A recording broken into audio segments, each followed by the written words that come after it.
We are your home theater and AV questions answered. This is AVRant. Want your home theater or AV question answered by Tom and Rob? Send it to question@avrant.com. Welcome to another edition of AVRant. I'm Tom Mandry, and I'm here with Rob H. Rob H, this is AVRant. This is your home theater and AV questions answered. That voice, it got me. It got me, Tom. I could try to do Cobra Commander's voice, right? I don't know. Wasn't that Leonard Nimoy who did that? I think it was Leonard Nimoy who did his voice. I don't remember. I think that's true. If you are hearing the audio-only version of this, you are missing out this week. This, of all weeks, I will say, it is finally time to come check out youtube.com/AVRant, because this, Tom, is episode 666, and it has fallen right as Halloween 2019 is taking place. And we are in the spirit of Halloween. I am Skeleton Rob, and you are... And I'm Cobra Commander on Casual Friday. That's right. He's Cobra Commander in the sauna. And it's very hot in this mask. I don't know how he does it. I didn't intend to laugh at the beginning of this podcast, but that voice, wow, that got me. So I gotta take this thing off pretty soon, but I want to make sure that we're just... I mean... Yep. It is what it is, I guess. I have two sets of teeth, so that's good. My son's mask for Halloween, and I decided I was going to wear a different one, but then my other son couldn't find his zombie mask, so here I am with this thing. That is pretty freaky, I gotta say. When you put that under a black hood and people can't see you, you can't see. It's terrifying. But oh my god, it's hot in here. All right, I'm taking it off. All right, and glasses are going on, so I can actually see our show notes. But the face makeup is staying on because there's no way to take that off now. Oh my god, give me that towel back so I can wipe my face. It's so hot. It's nothing but my breath underneath there. Let it never like these lights. Let it never be said we don't suffer for our love of this podcast, everyone. I gotta believe you can see my room, right? In the reflection. You should be able to see like my whole setup. I would tell you, but I didn't have my glasses on, so I can't tell. Oh, we were totally blind. Oh my goodness. Jeez. Well, now Tom is going to look normal Halloween. for this podcast, but I will remain Skeleton Rob, so enjoy, folks. You can probably turn away from YouTube now. I would have done something like that. I didn't have the time, but I've often, my backup costume is the Crow whenever I want to do it. So just white face with the black and an electrical tape around your arms and wear black clothes. So I mean, I guess you could say I'm like the guys from Karate Kid, but I don't have the same skeleton design as they do. So nope, I'm just Skeleton Rob. All right, this is AVRant, the podcast that answers your home theater and AV questions, especially if they're spooky. Yep. Spooky questions only this week about haunted home theaters. News this week. Genuinely spooky, horrifying news, and I don't even think it was a Halloween prank. It's not horrifying. It's that I'm sweating through my shirt. That's horrifying. It's almost November. It's insane. Oh, jeez. All right. If you want to get your question answered on this podcast,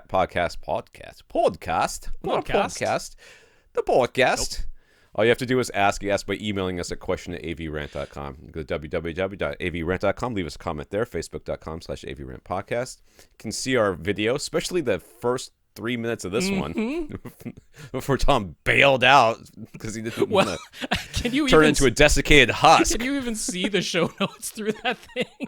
I can't. I couldn't see my cursor. I couldn't see anything. We don't even know if the audio is recording right now. You should check now that you have eyes. I did check. Okay. I could see that. I mean, it's not that bad. It's fine for trick-or-treating, but, not exactly great for reading under bright lights. So I did turn my screen resolution up as high as I could just to find the record You need that button. 444 chroma for sure. Yeah. So youtube.com/AVRant podcast. Contact us directly. Rob at avrant.com. His Twitter is at FirstReflect. I'm Tom at avrant.com. My Twitter is at avrant_Tom. And even though Lee Overstreet was here as our guest co-host last week, and much big thanks to him, I've put the correct lower third back this week. So congratulations to me. I remembered. Once was enough. If this was going to be like a regular sized podcast, we could have changed the lower half and then kept the masks on the entire time and stuff like that. But I can't do that for 2 hours, Nope. man. I will be dead. And I didn't have time to create a new lower third to be a Halloweeny thing. So we're He asked me pro last over here. night, after I got home from climbing, and I had a beer, and he texted me last night. You want to dress up for the episode? I'm like, sure. I'll throw on my son's that's mask. all I was meaning was did you throw out like face paint, mask? What else is it going to be? We don't have our whole bodies in the shot. I'm glad I didn't decide to put on the Tony the Tiger costume. That would have been I would have killed myself. Well, you would already be taking it off. That's what would be happening. It would have been AVRant striptease. Well, you can't take it off by yourself because it zips up the back all the way to your neck, so you can't. You need somebody to help you get in and out of this stupid thing. Excellent for going to the bathroom. Whatever. Yes. Okay. All right. Let's get going. So we're going to thank our listeners of the week. To become a listener of the week, all you have to do is support the podcast in some way. One of the ways you can do that is financially by going to www.avrant.com. Click on the Buy Us a Cup of Coffee link, which sends you to a PayPal donation site. So we want to thank Chad and Kevin for doing that this week. Yeah, Chad and Kevin, thank you both very much for your donations. We appreciate it. We also want to thank our 89, so close to 90 That's what it said. patrons over at patreon.com. Last episode that was 86. That's right. So thank you, gentlemen and ladies. What a jump. Thank you. And everything in between. Yeah, it's patreon.com/AVRant podcast. If you'd like to sign up, it's an automatic monthly donation. You say the amount, and every month it will automatically be taken from your account and given to us. So thank you to our 89 patrons over there. All right. In the news this week from Carl, one of our listeners, Sling TV really wants you to give their live TV streaming service a try. Normally, you have to sign up for a subscription. The cheapest is $25 a month, which is spooky, it's expensive. Be better if it had some zeros in it. Then it'd be ooh. 25 ooh a month. Yes. Then we'll put the .00 after it, and then There it you is go. ooh. There you go. And of course, they offer a free trial period, but you had to create an account and enter a credit card. Back in January, they made a deal with Roku to offer certain shows completely for free. Which shows? It was like Hell's Kitchen. I don't remember what else. That's the only one I remember. Okay. There was a handful of shows. No account, no credit card entered. You just enter as a guest, but only on Roku devices. Now they're expanding that guest option to all Android and Android TV devices and Amazon Fire devices. And certain paid channels can now be accessed a la carte without having to sign up for a subscription package. So they're apparently spiraling the financial drain and are doing whatever they can to claw their way out of it. That's not typically a good sign when you start doing that. But hey, if for however long they last, why not take advantage? If you've got an Android phone or an Android TV device or an Amazon Fire device or a Roku device, go get yourself some Xbox count? free content. Nope, wouldn't count. Nope. No, that's Okay. none of those things. You got an Android phone. Netflix has begun beta testing a new option on their Android phone app that allows you to adjust the playback speed anywhere from 50 to 150%. We've already had directors complaining about it. Yep. Gonna. There was not even veiled threats about it. I was reading about it. It's like, don't make me take you down. I'm like, yeah, you're taking down Netflix because you made a couple of movies. Shut up. I have to say though, I wouldn't mind this. I really wouldn't mind it. There is so much TV, and I mean, there is some content where I'm like, yeah, I just kind of want to get through this story. Like, you know what? All the CW shows, most of which are all on of them. Netflix. Yes. I'm like, yep, crank it up. Let's just. I would like to keep up on them. I would like to keep abreast of the plot, but at the same time, this can speed up. I wouldn't mind. Get through the 44 minutes in about 28. That'd be just fine. That's right. Somebody's walking out of a room again on The Flash. Oop. Yep. There's somebody following them. Okay, now they're going to talk in the hallway. Yeah, I might have seen this scene a couple of times before. I don't mind The Flash. I don't mind Supergirl. Mm-hmm. I used to be okay with Arrow. So it's in its final season now. So yeah, what's the other one? Legends of Tomorrow. I heard the first 2 seasons of that were kind of well, garbo. the first season was Garbo, and then it got pretty. I mean, they just went. They're like, you know what? Let's just go nuts, and it got pretty fun after the first season. Okay, and I like Brandon Routh because I think that guy got totally shafted by being Superman. I mean, I really do. I think that guy is not nearly. I think he just got so pigeonholed by that role that I feel. I feel like anytime he does something, I want to support him. Yep. Just like a pity support or whatever. I would feel the same. I don't mean that. I think he's a fine actor. I guess. I mean, he's never disappointed me in any way. I loved him in what's his name? Scott Pilgrim. Oh yes, Scott Pilgrim. He was in Chuck for a while too, wasn't he? He was in Chuck for a while. That's right. I did watch those seasons, I think, or some of those. I don't know. Chuck bothered me. Just in any case, to some people's surprise, I'm not against this. I'm like, even though I very much am in favor of director's intent when it comes to adjusting the calibration of your TV and having audio systems that are nicely tuned so that you hear all the sounds at appropriate levels, for some things, I would go ahead and play them back faster if possible. Yeah, I mean, and there's something to be said about slowing it down sometimes, especially if you're doing something that's subtitled. And sometimes those subtitles go by pretty freaking fast, true. Especially if you want to look at the screen and see what's happening. All right, spooky news time. Genuinely here scary. it goes. Yeah. Blue Jeans Cable announced their partnership with Belden cable engineer Galen Garius. I don't know, whatever. He's got a spooky last name. It translates to he who is part wolf, to launch Iconoclast cables, their entry into the high-end audiophile cable market, because they're like, there's low-hanging fruit, and we're going to pick it.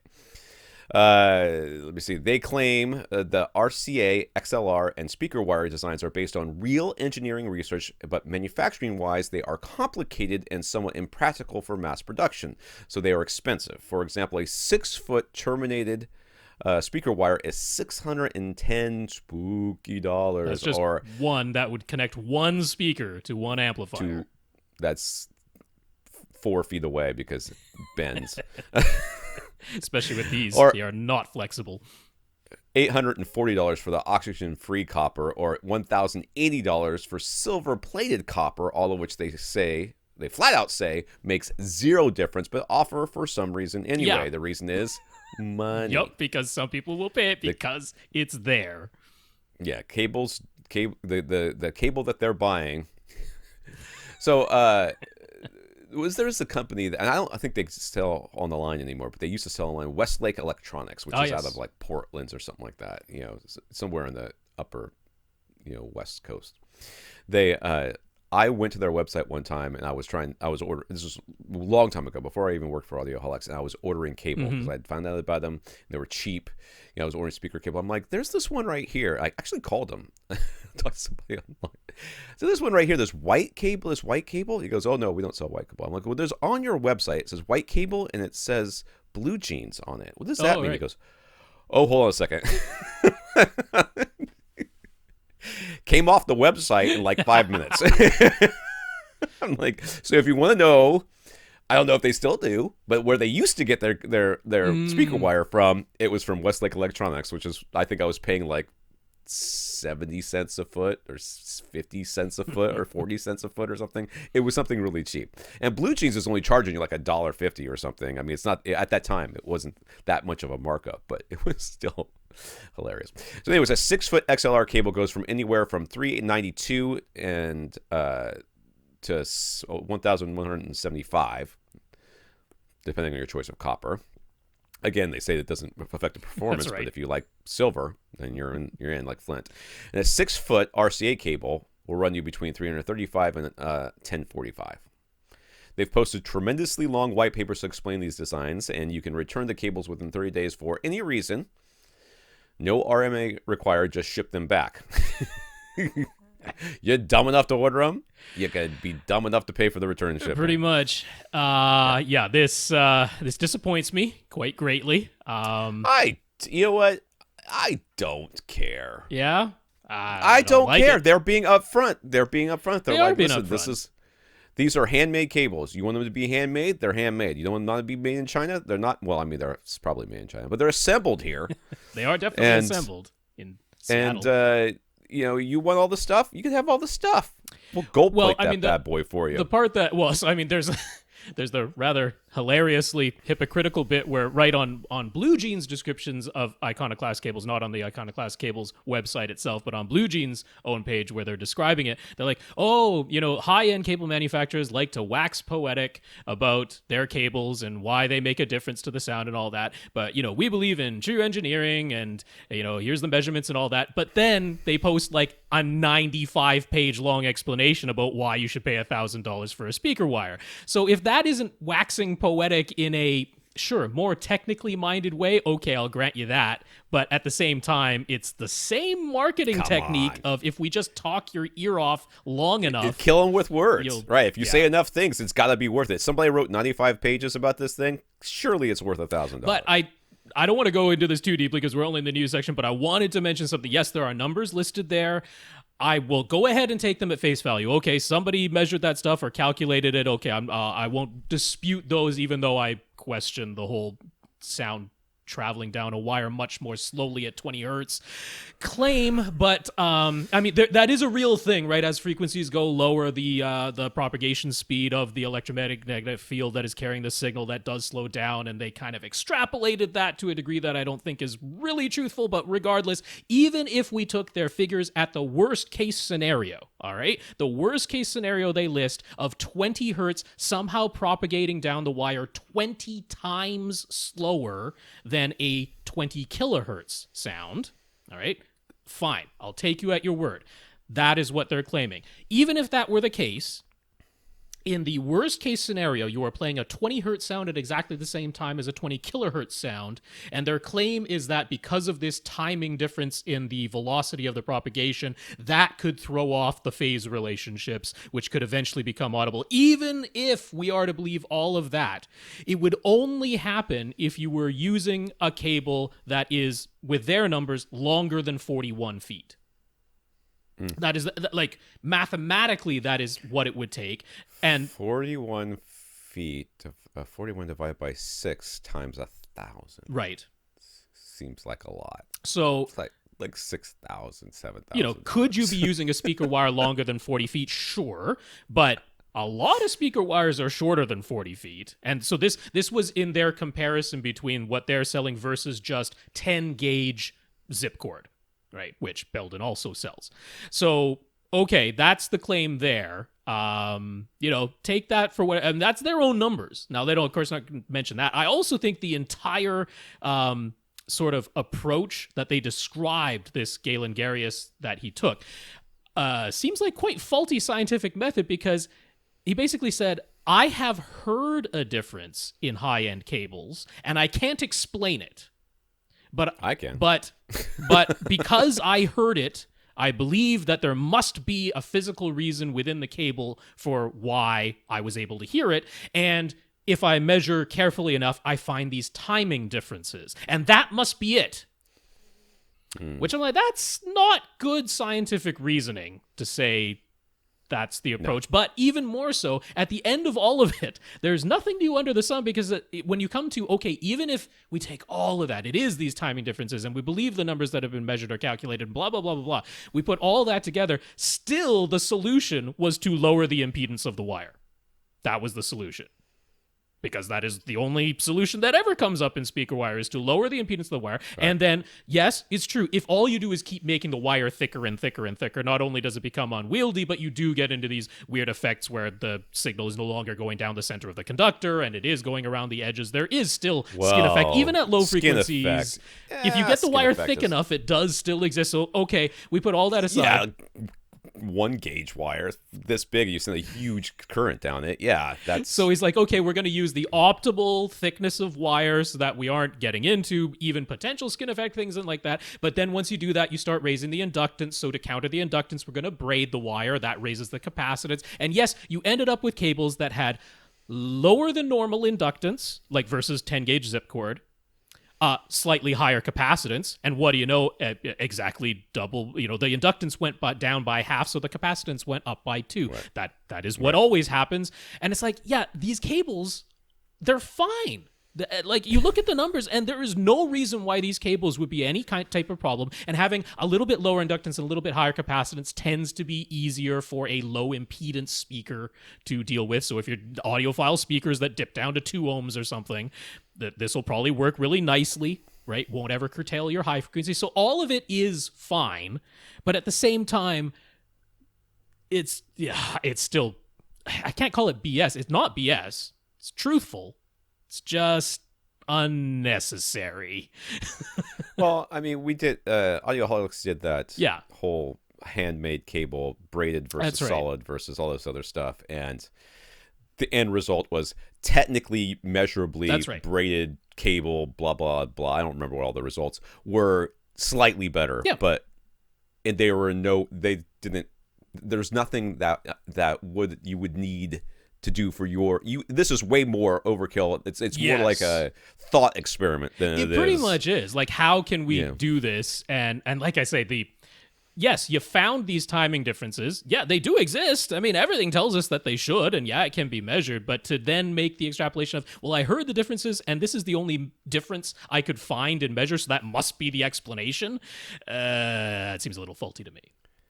Well, okay, so that's an exclusionary tactic to exclude all the other manufacturers who say the real problem is the inductance. The real problem is this. The real problem is that. He's saying, "Oh, I actually measured, and this is the difference I found." Yeah. So therefore, that's the only difference it could possibly be. Everybody else is full of crap. Well, I mean, and then to say, and none of our cables actually make a difference in the sound, but you can pay more if you want to. Pretty much. I mean, I honestly don't care. I understand your. Well, the reason I really dislike this is it's just going to open up all the truly BS claims yet again, right? All the ones that are truly BS, they're going to be like, look at this guy's white, because they know nobody's going to read and comprehend the 95 pages that he wrote about this. They're just going to be like, look, this engineer who used to be a skeptic is saying there really is a difference in cables. It's like, oh, here we go again. The middle 75 of that pages is just that ipsum, lobsum, whatever stuff, right? It's the 10 beginning and 10 end that are actually words. The middle of it's just gibberish. They didn't even bother saying anything. But anyway, people, don't go spending $1,000 on 6 feet of speaker wire. Please, I mean, if you want the best you can get some 10-gauge zip cord. Off you go. Yep. You probably just need 12. But yes, absolutely. Well, we've always been saying up to 50 feet, 12 gauge will allow 100% to you. Maybe over 50 feet, maybe you could need 10. Now it's saying 41. Okay, a little bit more conservative. I can live with that.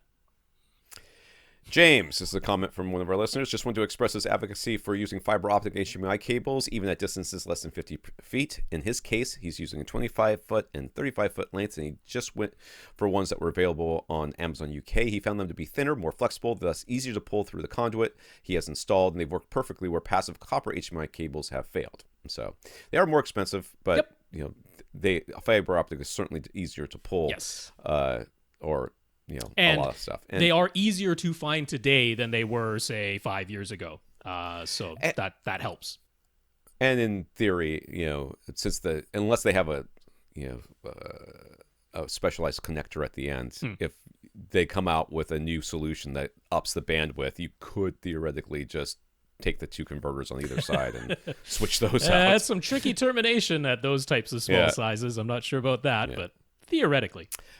All right, let's get some questions in here. I can't believe there's anything left from last week after you guys went so long. Well, we did a long review of Gemini Man, so that took up time. How was it?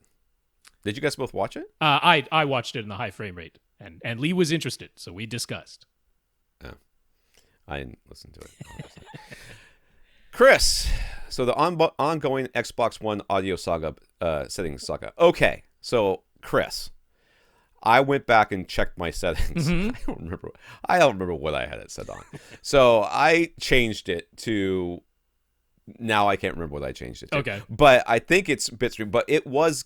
They seem to have fixed the surrounds come out the surround backs. Oh, okay. Because that doesn't seem to be happening anymore. The surrounds are coming out of the surrounds, but you don't get anything out of the surround backs. Oh, okay. So that seems to be fixed as far as I could tell. So now I think I'm putting out 7.1 uncompressed PCM. Yeah, okay. and I believe I'm getting. Jeez, I wish I should. If I had known this question was first, I would have checked. But I believe I'm getting no sound on the surround backs, but it is matrixing up to the overheads. Okay. I believe that's what I told it to do. It could be I told it to do bitstream, and it's actually bitstreaming out Yeah. pretty well, but we'll see.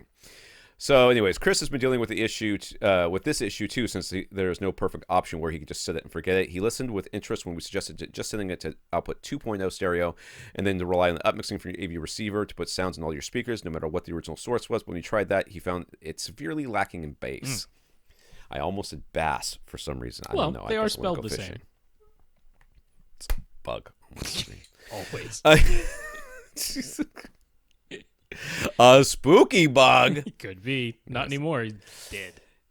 If he uses 5.1 on compressed PCM or really any of the other audio options, he can feel the bass shaking his eyeballs. That's loud. Mm-hmm. But with it set to 2.0, there's hardly anything there. So if we notice that as well, no. Or is there some reason or something that could be changed to explain what he experienced?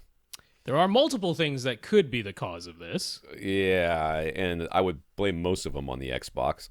Well, I don't know. In this case, I would blame most of it on the AV receiver, because if you just set the Xbox to output 2.0, it's pretty hard for the Xbox itself to have really messed anything up at that point. Do we remember what kind of receiver he has? No, that's the thing. Because I know, like on my Denon, there's specific settings for stereo that are separate from surround sound. Yeah.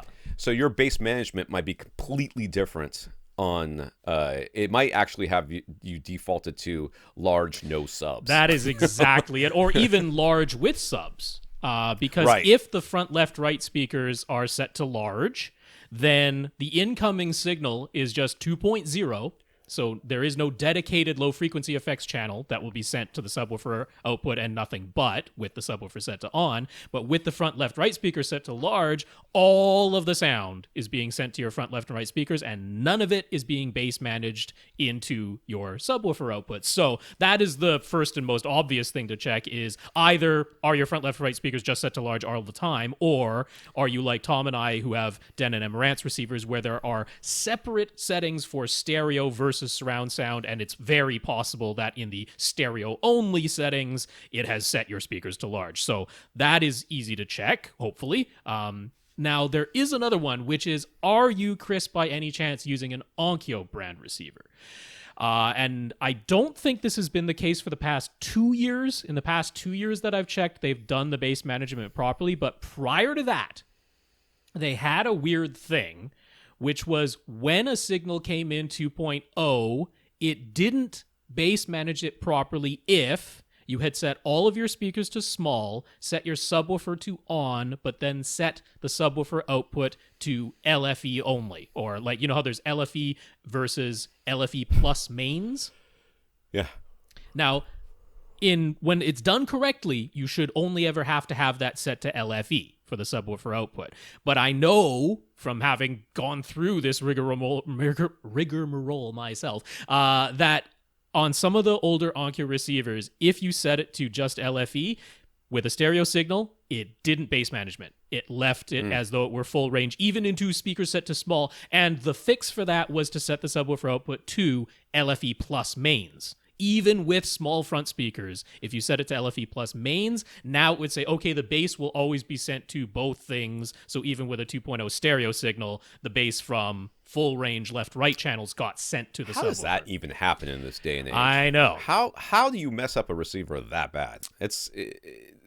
Bass management is something we've been doing for a long time. I just can't understand. Well, look at all the weird things that like the non-large consumer brands do with bass management still today. There is some wacky stuff being done out there.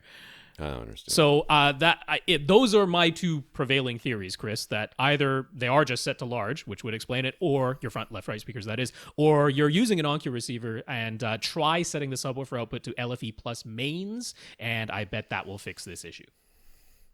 I need to go back and add a listener of the week. Okay. I just remembered. Vincent. Yes. Vincent asked me a question. Okay. And specifically about computer speakers, and then when I answered it promptly, he sent me a gift card. Oh, very nice. For Amazon. Well, thank you, Vincent. So, Thank you, Vincent. Sorry about that. Write that. I shall. Here it goes. All right. Yeah, your biggest culprit right here, Chris, is probably your AV receiver, and it's probably I want to blame the Xbox for everything. I honestly don't think this one is, though. I really don't. But it would be hard for. Yeah, I agree. I would have a hard time believing that would be the case. So I think you've probably got some sort of Den or Marantz receiver that does different base management for 2.0 than it does for the other one. If it is the Onkyo, then this is a good time to upgrade and not go it's LFE not that plus hard mains. to switch it to LFE plus mains. So, I mean, if that fixes your issue, that's a pretty easy setting switch. Is it Aras? I think it's Aras. Aras? I believe it's Aras. Aras? All right, Aras. At the moment, Aras is using a 7.1.4 setup with clip speakers all around for the floor level and KEF in-ceiling speakers. And when he says floor level, I mean he's got towers behind him. And these are like clip shorn. Old school. They're not like the skinny reference series clips. These are the clip shorn huge boxes. Yeah, they're big. Yeah. So he's got these big boxes, and it looks like that. Is that a woofer in the back of those tower It sure speakers, looks. It's probably a passive radiator. Probably. That's what I would guess too, but it's such a dark hole in the center there. I want to say it's like the world's largest port. No, I'm pretty sure that's covered. I'm pretty sure that is a big really old cone passive radiator, I believe. Yes. Yeah. He's got them up front and as his, hilariously, surround backs. Those are some efficient, loud surround backs, sir. Yeah. So, yeah. He tends to move in the next year or two, and a priority of his will be a comparable room for home theater, comparable to this. Yeah. Okay, so this room looks like long and thin. Yeah.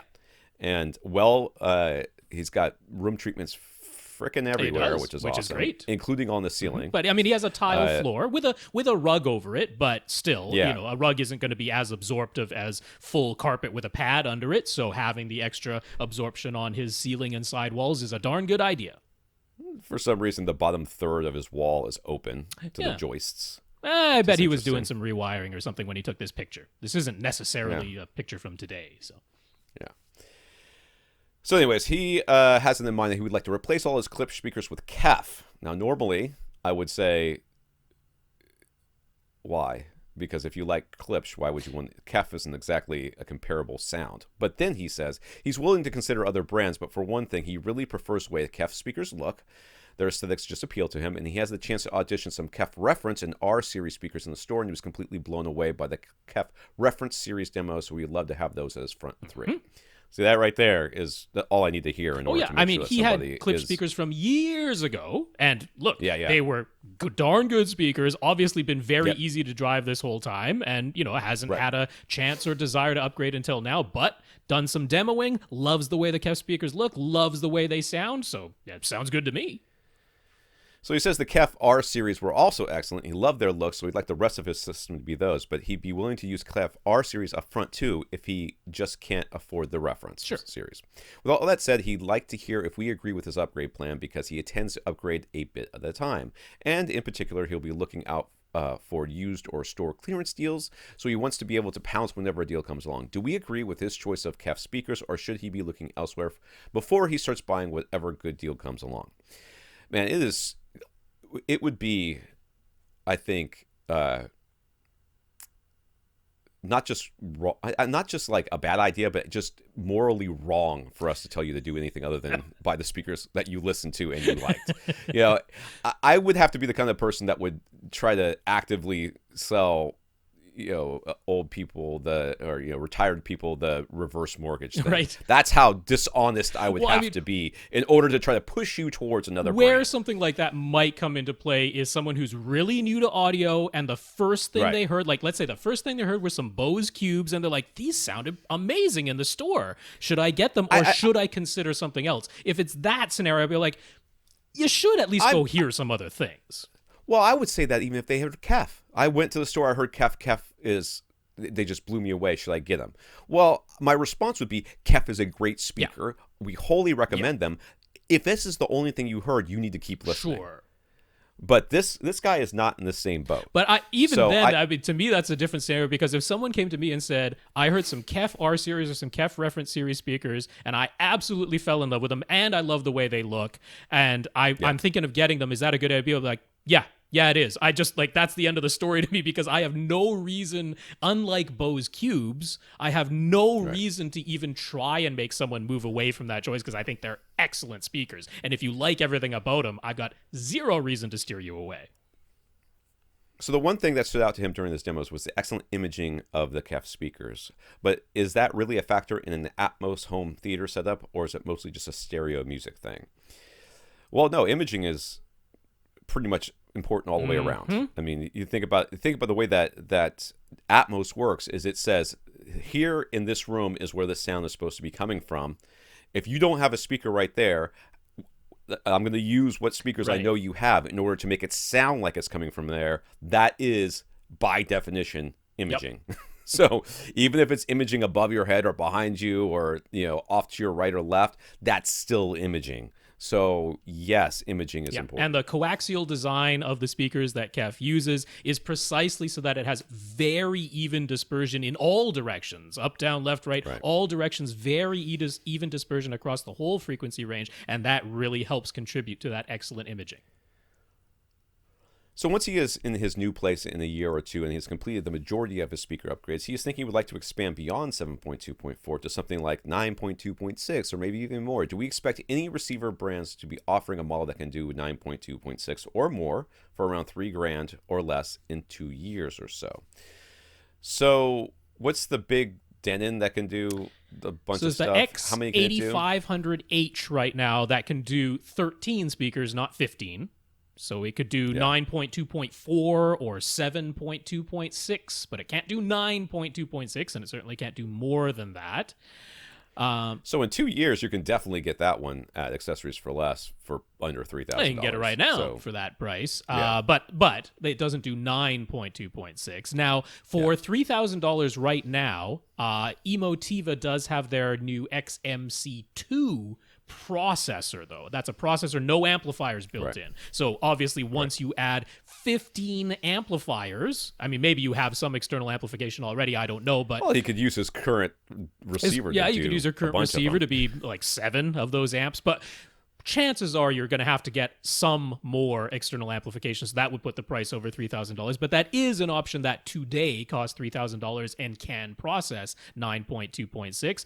Although, being an Emotiva processor, I don't know if it will ever be completely bug-free or if Dirac will ever arrive, because they promised it would, but of course it isn't here yet, and who knows when it will be. So all of that is a little bit questionable. There are other processors that can do this. If you want to buy Emotiva amps, I'm 100% behind that. I can't until they come out with a processor that is fully functional out of the box. I mean, this new platform that they're on with their RMC1 and RMC1L and XMC2 that all share the same basic platform, it's looking pretty good, but until the features that they promised are actually here, because Emotiva has a horrible track record of actually delivering the things they promised on. The XMC1 never got Atmos. Never. They promised it would. It never came. They're like traded in for an XMC2 now, and people are like, that's not what you promised us. Like, 6 years ago at this point. So in any case, whatever. Those are processors. Receivers, God, is anybody going to put 15 amplifiers in a receiver? Is anybody going to do that? Not 15. I don't know about 15. You would have to... Well, I mean, Denon put 13, so what's 2 more? But... yeah, I don't know. Maybe. I don't know. Maybe.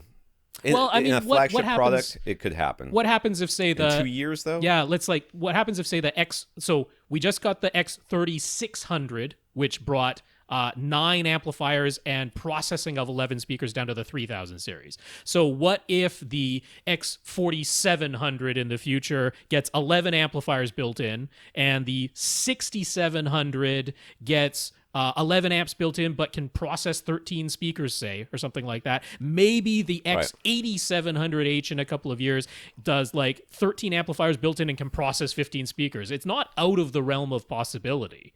I could see Denon potentially doing something like that, to keep moving things up. It would have to be. It'd have to be a flagship product. Yes, and Denon only comes out with those every couple of years, and sometimes it takes longer than that. So I don't necessarily think you'll see it in 2 years.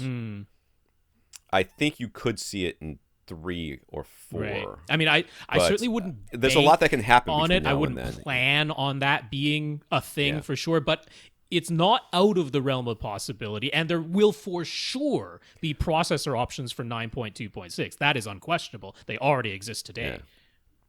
Yeah. So he knows that some center speaker models have 4 woofers, while others only have 2. Does that make a big noticeable difference? Just looking at the number of woofers that are in something and saying, how come or whatever, or how does that make it better? It doesn't necessarily make it better.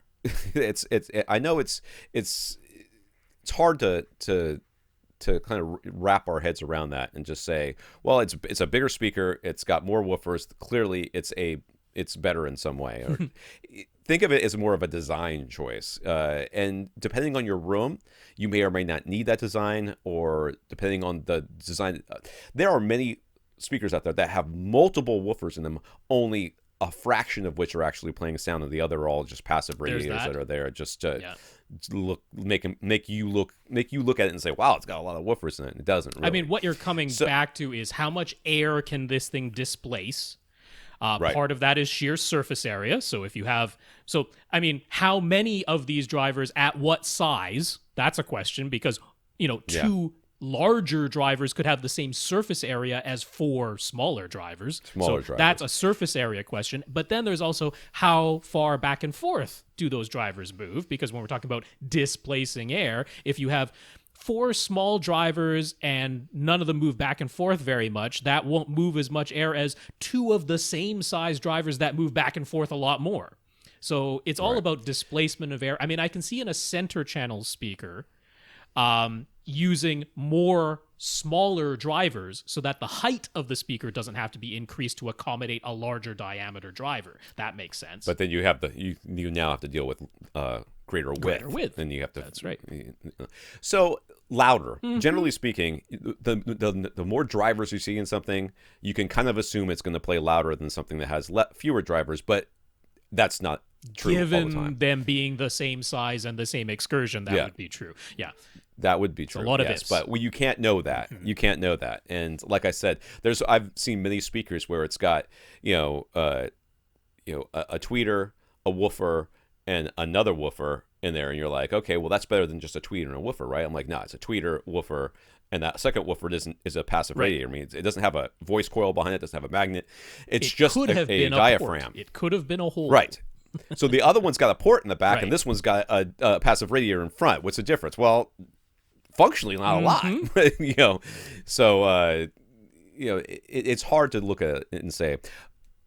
You really want to look at measurements. You really want to take into account how far away you're sitting from your speaker. You really want to, first of all, you're looking at reference in our series from Cap. Yeah. Don't worry about the number of drivers. Yeah, you will be fine. Yeah.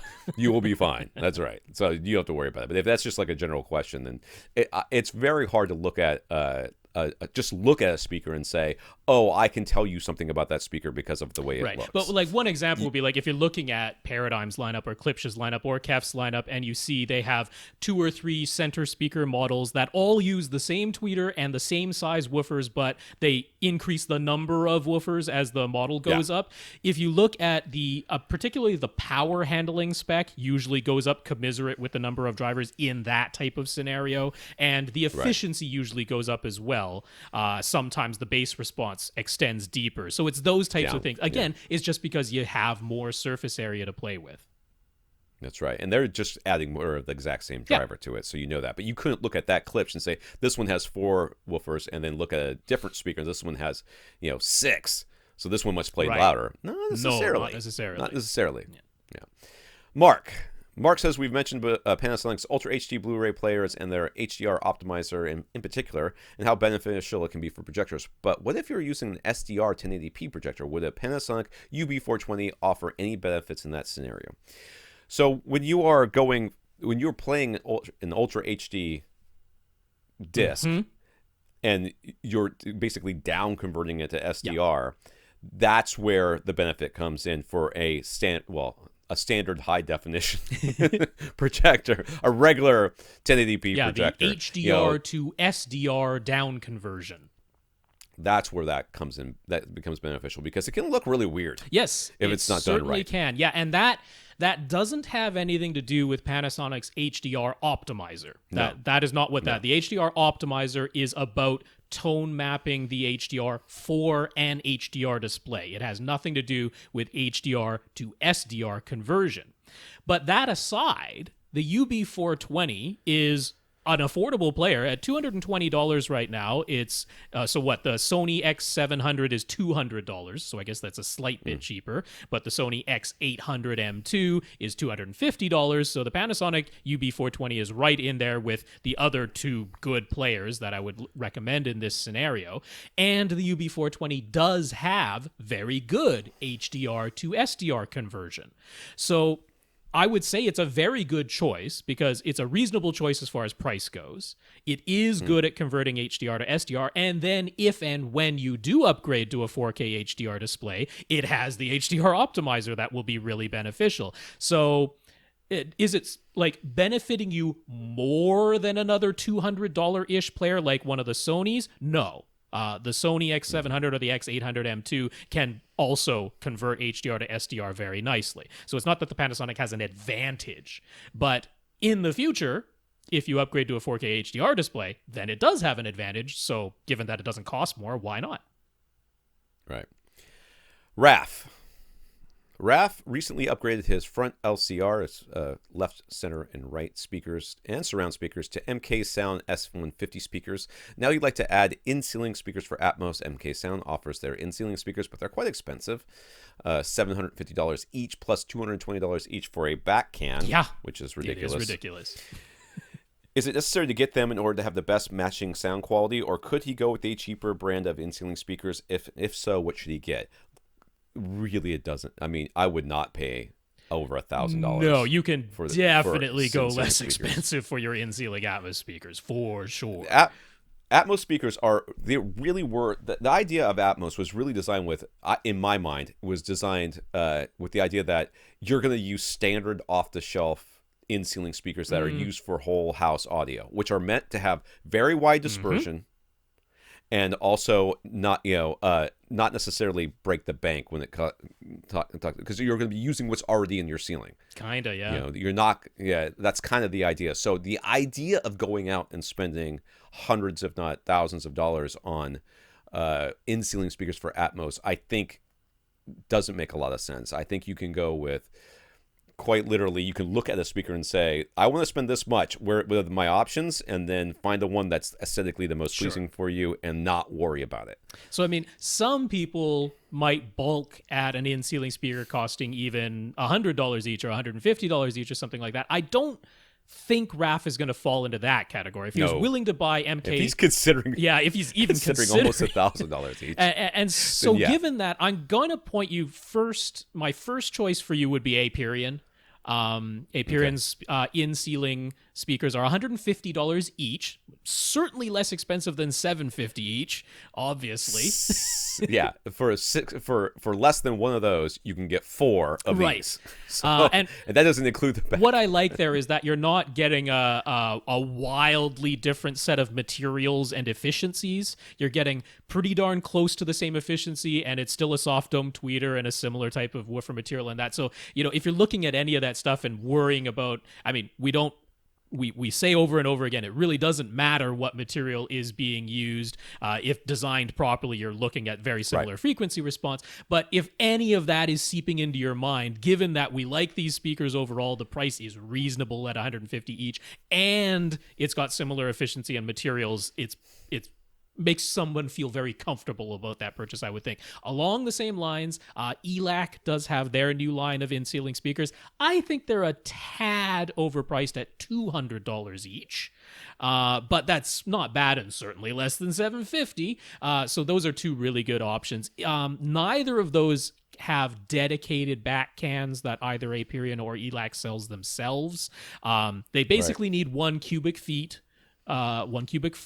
of space for any enclosure, which is quite easy to either purchase a generic back can that would be like a fire prevention back can that might be required by code if these are going into an attic space, or you can construct a box if you want to do that. That's 1 cubic foot in interior volume, or if you were considering $220 for MK Sounds back cans, you might be willing to pay.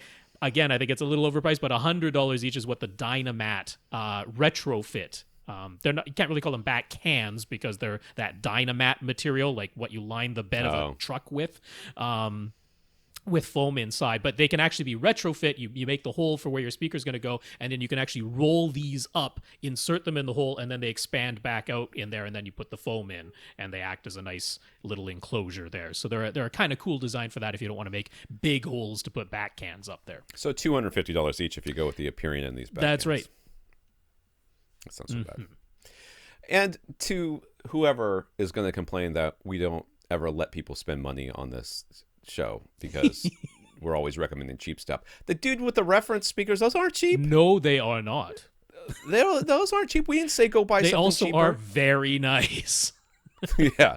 And sometimes you get what you pay for, but and with the M&K you might be getting what you pay for, but it's like saying, "Oh, I'm going to get this fantastic, leather jacket thingy that's, made from, Wagyu cows or something, and it's the most supple leather in the world, and I live in Florida." I'm going to tell you not to buy the frickin' jacket because you're never going to wear it. I wear a jacket maybe 3 times a year in here. I've worn a jacket more often on a plane than I have in the state.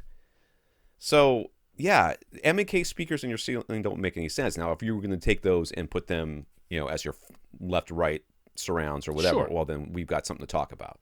For But not just Atmos, because I mean, honestly, the Atmos, Aperions yes. are probably overkill, but they're very, They are. very nice, and the chances of you being disappointed in their match with your MKs is nil, so I feel very comfortable recommending them. Steve on Twitter, he says an AV question, not home theater. We do promise to answer We this do as well. promise to answer home theater and AV questions. That's right. Steve has a meeting room in his workplace. He's in Canada. And they use a projector, and it would be more convenient if they didn't have a long HDMI DVI cable. Is there a simple wireless HDMI solution that we could recommend? Well, we haven't looked at these in a long time. No. And I remember when they first came out, and everybody's like, they'll never do 1080p over the air. And they're like, look, we're doing it. Like, We don't have a good 4K HDR solution for wireless yet, though, but that is yet. not the scenario he described. At least I don't think so. don't Most think so either. Why would he presentation do that? projectors in a meeting room are probably not 4K Might not HDR. even be 1080. They might not even be 1080. Might not even be 1080p. They might be some weird, 768 resolution or Right. something like that. So what you got? All right, so there are two separate sort of I guess you could call them wireless standards that are in use. One uses the 5.8 gigahertz band to do this transmission, which means it actually is doing some video compression and video decompression on the other end. But at 5.8 gigahertz, it is able to penetrate some walls. So that's what's going on there. Then there is the other standard that uses the 60 gigahertz spectrum, which has to be line of sight. That will not penetrate any walls whatsoever. So given that this is all happening in a meeting room, I bet the 60 gigahertz line of sight one will be okay. It didn't sound like they're sending these through walls. That is the less expensive one. Monoprice has their Blackbird series, which you can get in Canada through Prime Cables. So it's primecables.ca. They resell Monoprice products in Canada. $210, which is a little bit bad on the exchange rate, but it's still not too bad. That is the 60 gigahertz solution. It is one HDMI input and sending it to one display. If you're like, this does need to go through a wall or a cabinet or something like that, the Wire Cutter did a bunch of testing on this. They recommend IO Gears. This is a wonderful name, but is the GW3D HD. That's the name of the Does it unit. do 3D? It does do 3D. It does support 3D. Oh, there you go. That uses the 5.8 gigahertz version. This has two HDMI inputs, so you could connect two sources, and it also does an HDMI pass-through to a regular display plus the wireless to a second display. So if you do have a flat panel and a projector and you still want to connect both displays to possibly two sources, this can do that for $260 Canadian. It's available at Amazon. So those are two solutions that should get this done for you. Christian is using a Sennheiser PC 360 SE gaming headset with his computer. His friends complain that when they speak, they can hear an echo of themselves that seems to be coming from his headset. The headset uses two 3.5mm connectors, one for the headphone and one for the mic. It also comes with an adapter to combine them into a single 3.5mm connector. Would getting an external USB adapter fix this issue? If so, will any external USB sound card do, or would it be worth in any way to spend upwards of $100? So this is some sort of crosstalk issue, right? Is that I mean, what's I going on think here, his mic is picking up the sound from his cans. Well, I mean, that's the only. So there's two ways this can be happening. It could be happening someplace in the computer and the wire Right. as it's coming across, or you've got your headphones turned up so loud that it's bleeding out and going. Or if are these aren't open. They back. are open back. If they're open back, then that's how it's happening. Yeah, there's sound getting out of those cans and back into the And microphone going with into- just yeah. enough delay that the people on the other end are picking it up. I don't think a USB connector is going to solve this issue. I don't think that has so anything to do with this. What can be done outside of changing? New headphones. I mean, I hate that solution because that's a lot more expensive. But Yeah, but I don't know how else you're going to fix it. I mean, I guess you could. This sounds stupid. You could get something like those earmuffs and put those over the headphones, right, so that it's sort of deadening the sound as it comes wear out. in-ear monitors inside of the headphones and don't actually use the headphone part of the PC 360s. It's same solution. We're getting new headphones at It's that still point. new headphones. I mean, I think that's what's going on. I mean, I've had that same, and we even had that a little bit with those V Motos that we used to use that were sealed. Every once in a while, you could pick up just a little, if somebody was loud enough, you could pick up just a little bit of your own voice coming back from their headset. It Why would they make an open back? Because it's Sennheiser. They love their open back headphones. They do sound good. For gaming And for chat. with the Yeah, microphone? not good for chat. I mean, it's the same thing that happens when somebody is just using their their laptop setup, right? Their built-in webcam and built-in mic. Sometimes you get that horrible echo that comes back. It plays out of their speakers or their headphones, and the little laptop mic picks it up, and you get that delayed feedback loop going on. Christian, I don't have a solution that's better than getting headphones that keep all their sound inside.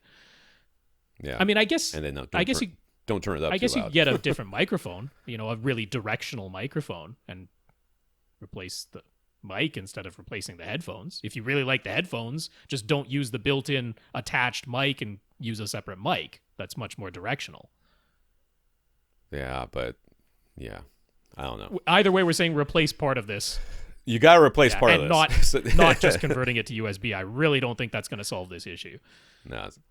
So Christian got himself a 65-inch C8 OLED, and when his neighbor saw it, he said he's 95% sure he wants to upgrade his own TV now. Christian's neighbor has a 55-inch TCL P605. He's a heavy gamer, and his kids leave the TV on all the time, so Christian isn't sure an OLED is the right choice. Plus, he would really like to get the 65-inch TV this time for under $2,000.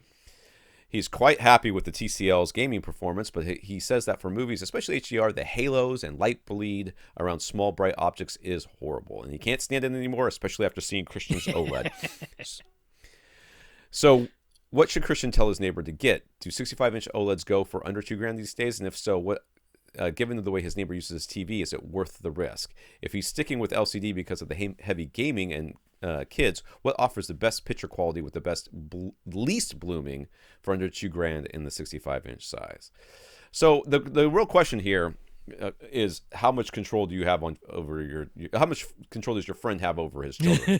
Because if I know that, and this is as a father, I can tell you I have about 2% control over what my kids do around this house. No matter how much I yell, how much I bribe, how much I control, no matter how much I, praise or mock or whatever, no matter what strategies you use, there are certain things my children will not do until they leave my house and realize that I was not just nagging them, that they really needed to do these things. So, I've got a son who's got an Eagle Scout project that it feels like I'm in a Western and that horse won't move, and I'm whipping the crap out of it trying to get it to go. I'm like, you are the one who wants to do this thing. You want to do this. It is important to you. You have expressed that, and yet you won't do a thing about it unless I yell at you for 3 or 4 days, and then you finally get the thing done. So to think that he's going to be able to just tell his kids, don't leave the TV on, is probably not going to work. It also won't work with a wife for sure, but if that's also part of his problem.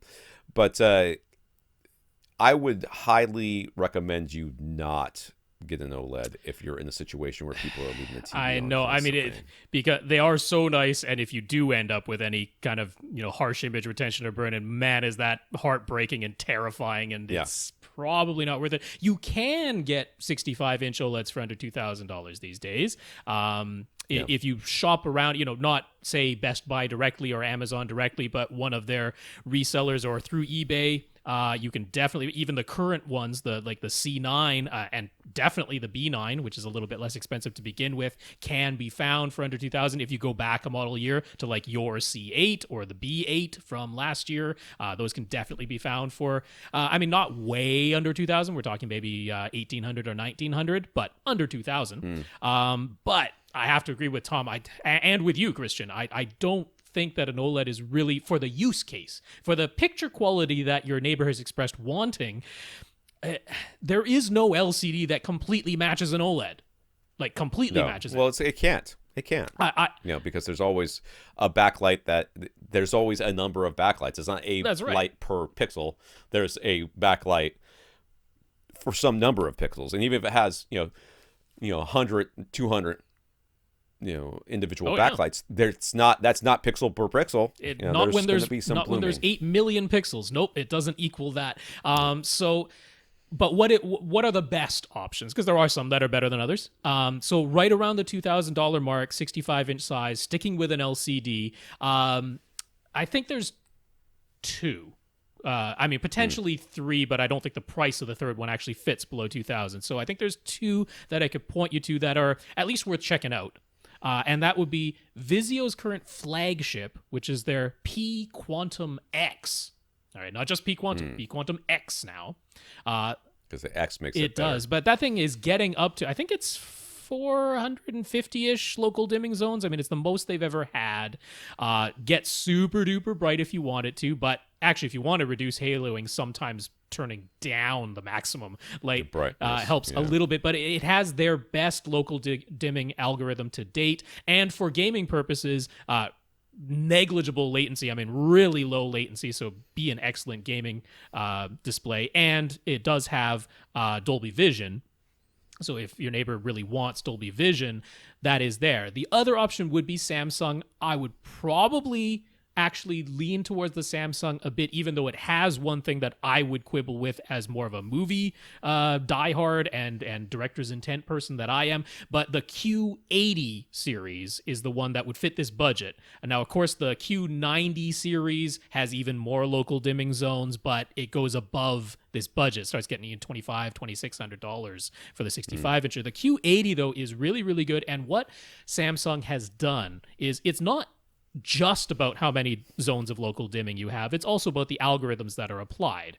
And what they've chosen to do in Samsung's case is to try and limit the haloing as much as they possibly can. Now, what happens as a result of that is sometimes, like if you're looking at a star field in particular, some of those stars are dimmer or outright invisible versus on an OLED or on an LCD that isn't doing any kind of local dimming. Because instead of making the stars nice and bright but then having a halo, they're like, well, we reduce that brightness, that gets rid of the halo, but now the star is a bit dimmer, or sometimes if it was already a little bit dim, outright invisible. So you lose some of that detail a little bit. Also, the thing that I don't really like about Samsung TVs is they give you no way of perfectly tracking the HDR EOTF, the electro-optical transfer function. They always make HDR look a little bit brighter than it really should be. Now, most people actually like that, which is precisely why Samsung is doing it. But I just don't like that they give you no option for getting true accuracy.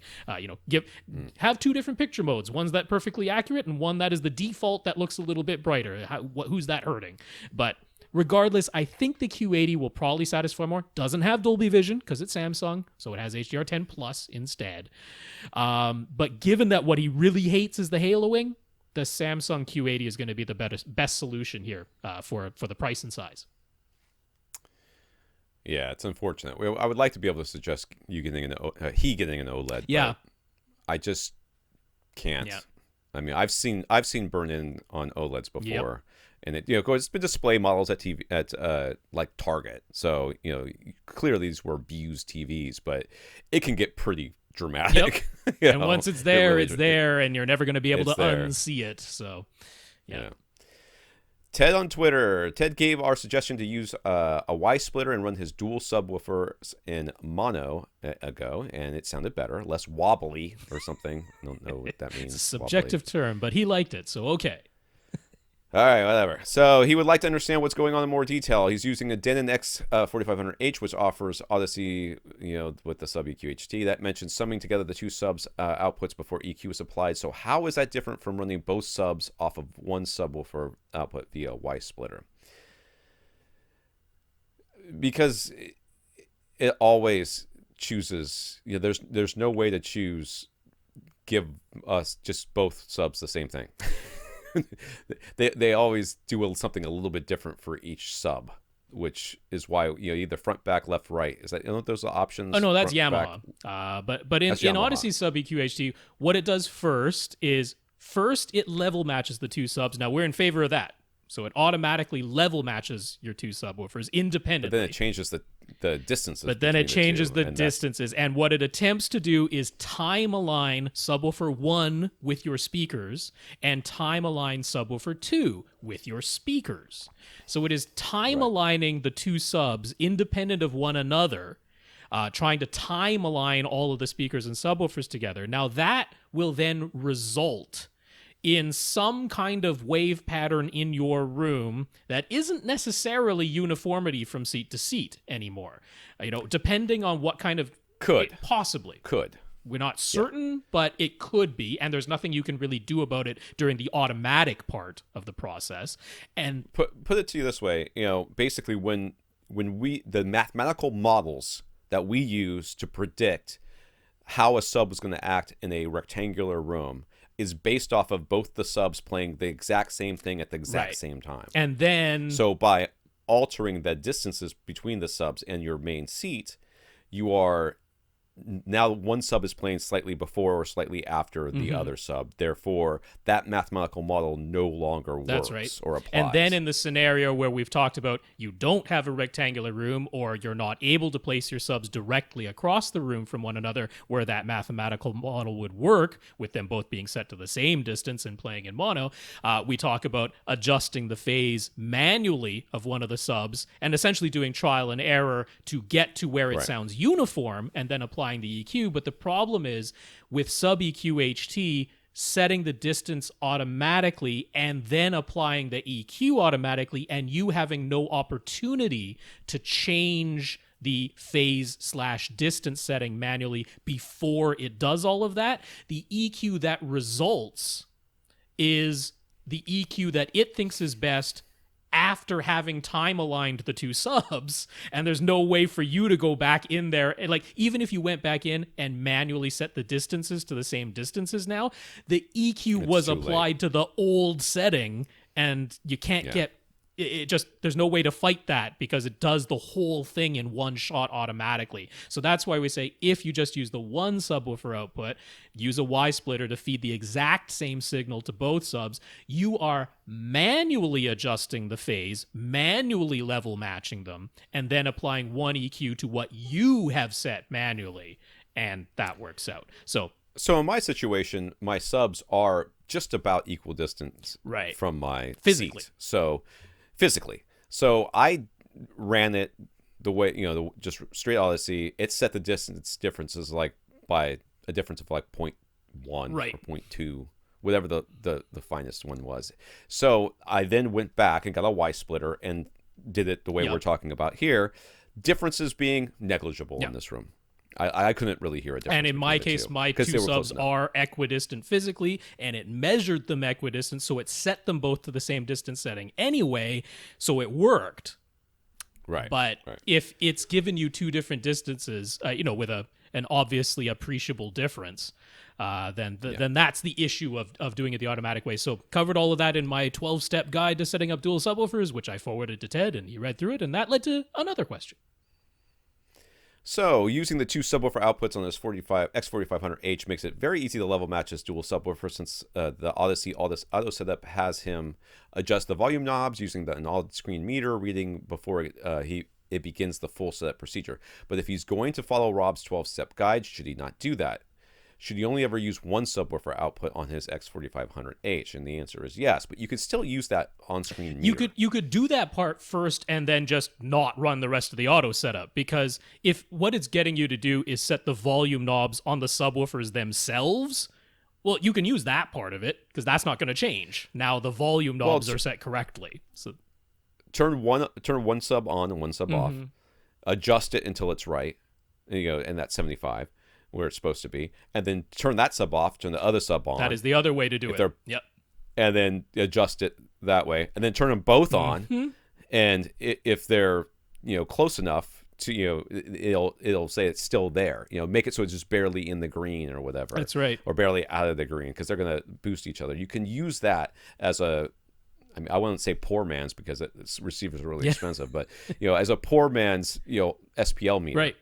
I mean, which is what I used. So either way, actually Tom's solution is even easier, because then you're not worrying about actually changing any settings in the receiver. You're still telling the receiver, I have one subwoofer. I know physically you have two, but you're telling your receiver, I have only one subwoofer. You're using the one subwoofer output with a Y splitter to physically connect both of your subs, and then it's just a matter of you power off one of the subs at a time during this. Let's get the level of the subwoofer set correctly, the volume dial of the subwoofer itself. Turn one off, set one of them, then turn that one on, turn the other one off, set that one, and now you're done. Yeah. So yes, why did Audyssey want to independently time align each subwoofer anyway? Because they, there's so many theories, things that could be going in. Theories. We don't know. We don't know why they did this exactly, but certain customers are going to expect that. A lot of customers want to run their subs in stereo instead of mono. They don't really give us an option for mono, because I think that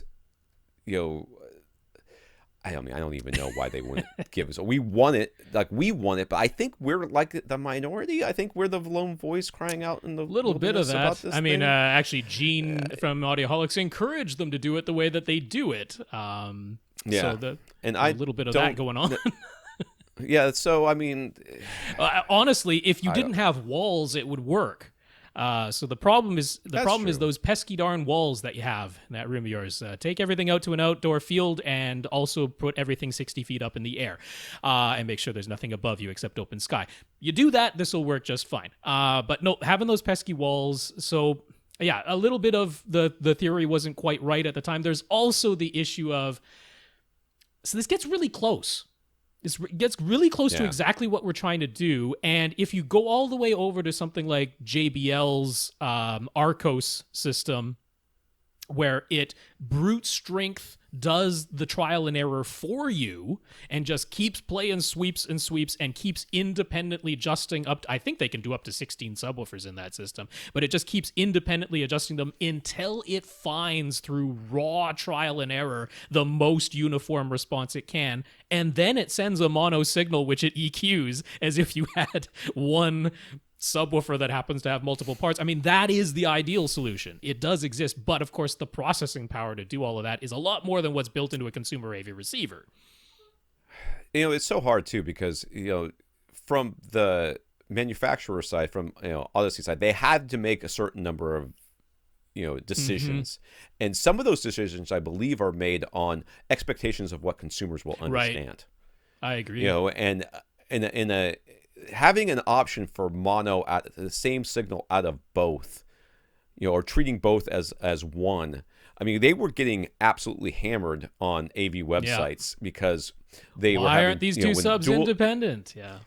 Well, dual subwoofer outputs were often just Y splitters that were internal to the AV receiver. Yeah. So once they got a bunch of negative feedback about that, of course, the next thing they wanted was, we got to be able to control these things independently. but they no longer gave us the option of doing them as one, and that's where we sort of It's so close. It's tantalizingly close to being just right, but yeah. I mean, but think of it. I mean, look at the Xbox One. How long has it been since they've gotten this audio right? And they've got all the processing power they need. And if you think that changing Audyssey, and then upgrading it, and then for new receivers or whatever is a small matter. I mean, it's the perception of, okay, you changed something, you added a feature here, does that make it better than it was before? And do you really want to make that change until you've got enough stuff to say that makes it make sense? Because remember, Axiom Audio came out with their V2, V3, V4 versions, and they just kept saying they sound exactly the same as the other ones, but this is just a different version. Like, so why do you have a different version if they sound the same? Well, because we're using different parts. But they sound the same? Yeah, so they sound the same. And it just caused confusion, and people were irritated with them. But plus, they cost 5 times as much. But whatever, it's neither here nor there. All right, Legacy Audio. This is a new topic. Also with Ted, Legacy Audio released their Class D Ice Edge based IV7. Class D Ice Edge based IV7 amplifier, which they claim is the most powerful 7 or 8 channel amplifier for home consumers with a rating of 600 watts into 8 ohms. Ice amps were created by Bang & Olufsen, and they basically allow you to buy the modules and then modify them however you want. So for a while, Ice amps were all the rage, and then people realized that just because they were a rage doesn't make them awesome. Well, though these are like the newest version. They've sorted out almost all of the impedance wobbles that happen if you have speakers that wildly fluctuate in impedance. They've sorted out a lot of that, although took a lot of filtering to do it, and hence we end up at a price point like this. Yeah. So the 600 watts into 8 ohms, all channels driven with only 0.005% total harmonic distortion, or THD. That's only at 1 kilohertz, though, not full range. Any single channel can deliver up to 1,000 watts of peak output, and it claims 127 dB signal-to-noise ratio, $8,000 for the 7-channel version, or 9,000 for the 8-channel version, which doesn't make sense exactly, but whatever. And to reach that rated power, you need either a 230-volt 20-amp circuit or two 120-volt 20-amp circuits. So does that mean you have to plug it into 2 completely different outlets that are on 2 completely breakers? Separate breakers? Yeah, we're not talking about the 2 outlets that are ultimately connected to one breaker. No, if it's 120 volts, 20 amps, 2 completely different breakers to power one amplifier, or you get a 230/240 volt 20 amp circuit. So that's not quite what would drive your clothes dryer, because that's 30 amp. But yeah. But that's close. Big old plug. You got to tell them ahead of time, because they got to put the right kind of plug into this thing. Let them know before you order. So Ted would like to know what having that many watts is all about. Is it a matter of having lower distortion at crazy high output levels? For example, you saw a Sony boombox once. Boombox, yeah, this is clearly the same thing. Boombox once that claimed it was 1,200 watts, but that was at 60% total harmonic distortion. Yup. More distortion than signal. That's a lot of...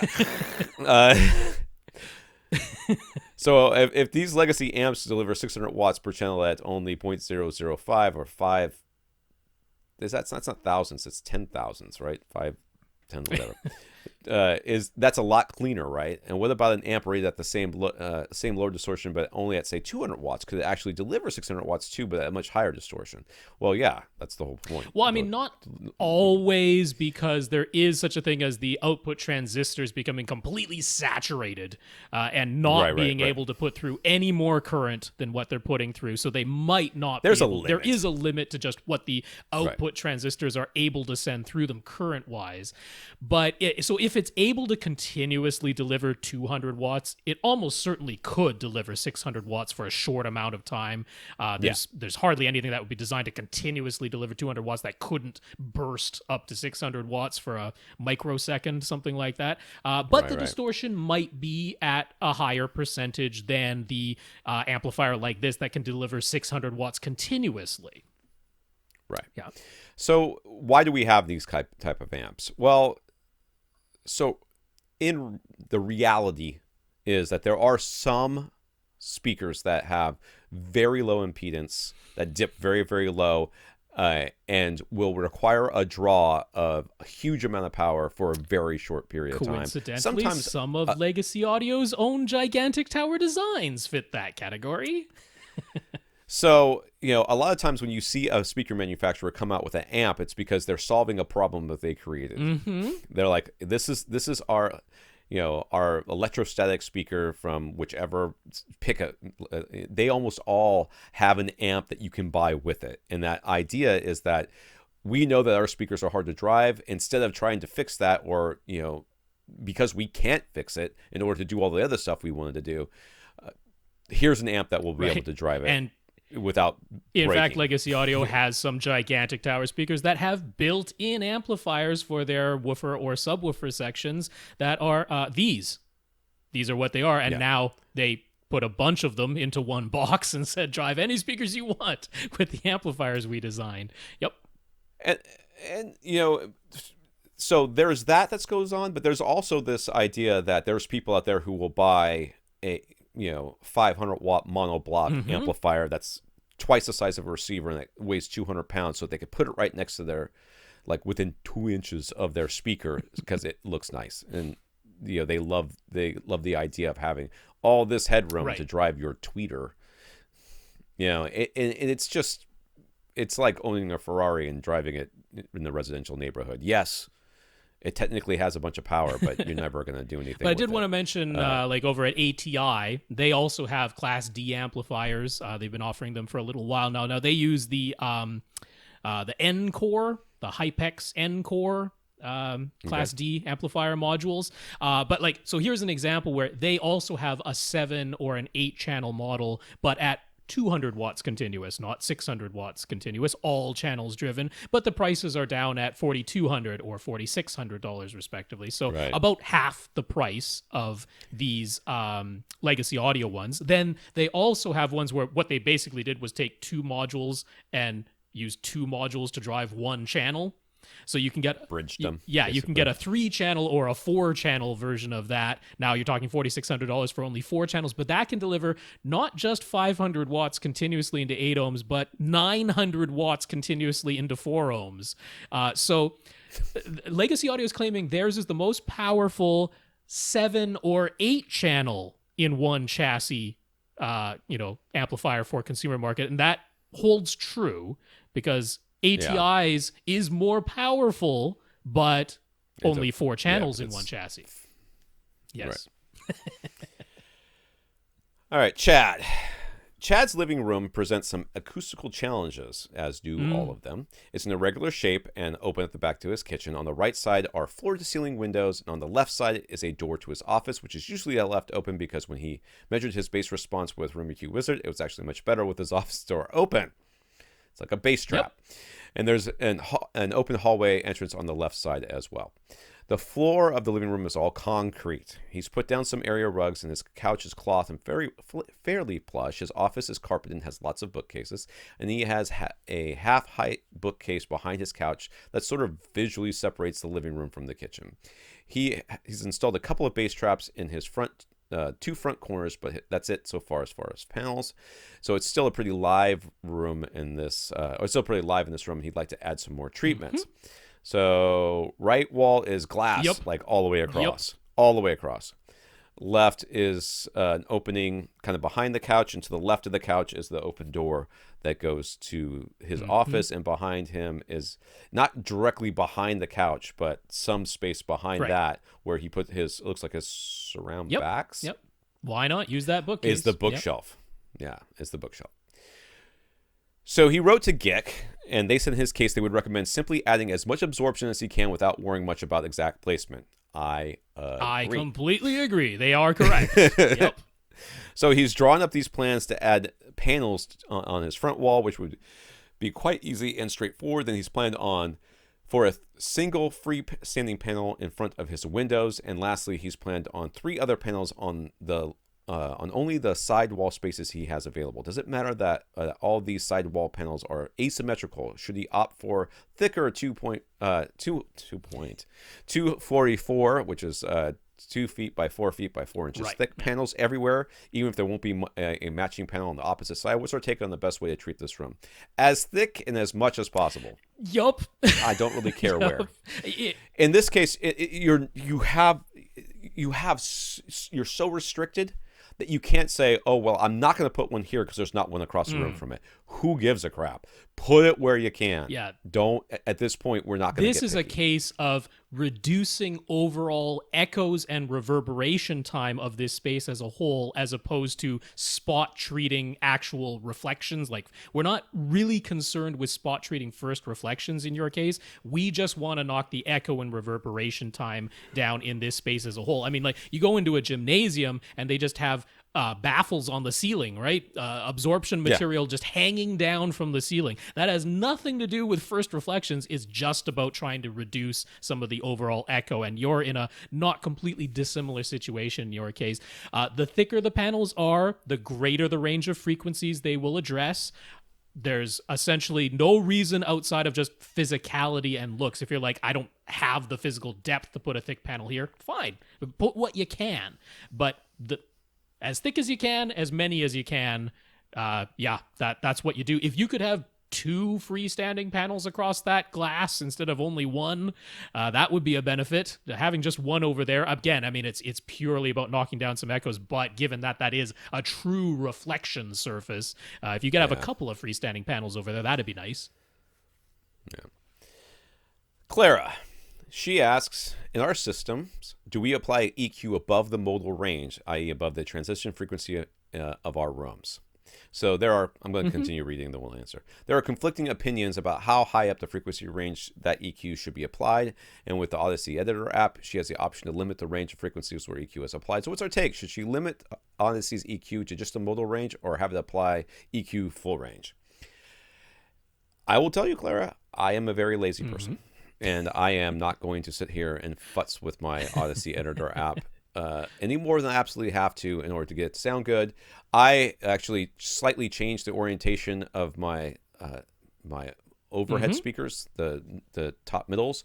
They were sort of to the side to make them as wide as possible, and I switched because they're on swivels. So I swiveled them so that they were slightly more to the back. So they were a little bit more in line with my head. They were a little bit, tiny bit in front of me, and I wanted them to be a little bit to the side there. And I didn't rerun Audyssey because I couldn't be bothered. And I use a Marantz receiver that is old enough that it doesn't have the Audyssey Editor app available to it. So theoretically, I could track down someone with an Audyssey Pro kit and do manual EQ that way, but I don't have access to the nicely affordable and easy Editor app, so I just let it do its whole thing. Would I? Well, in an ideal world where I had plenty of time and the money and the resources to do it, yes, I might limit it. Now, I don't necessarily agree with only EQing up to a maximum of being the transition frequency of the room.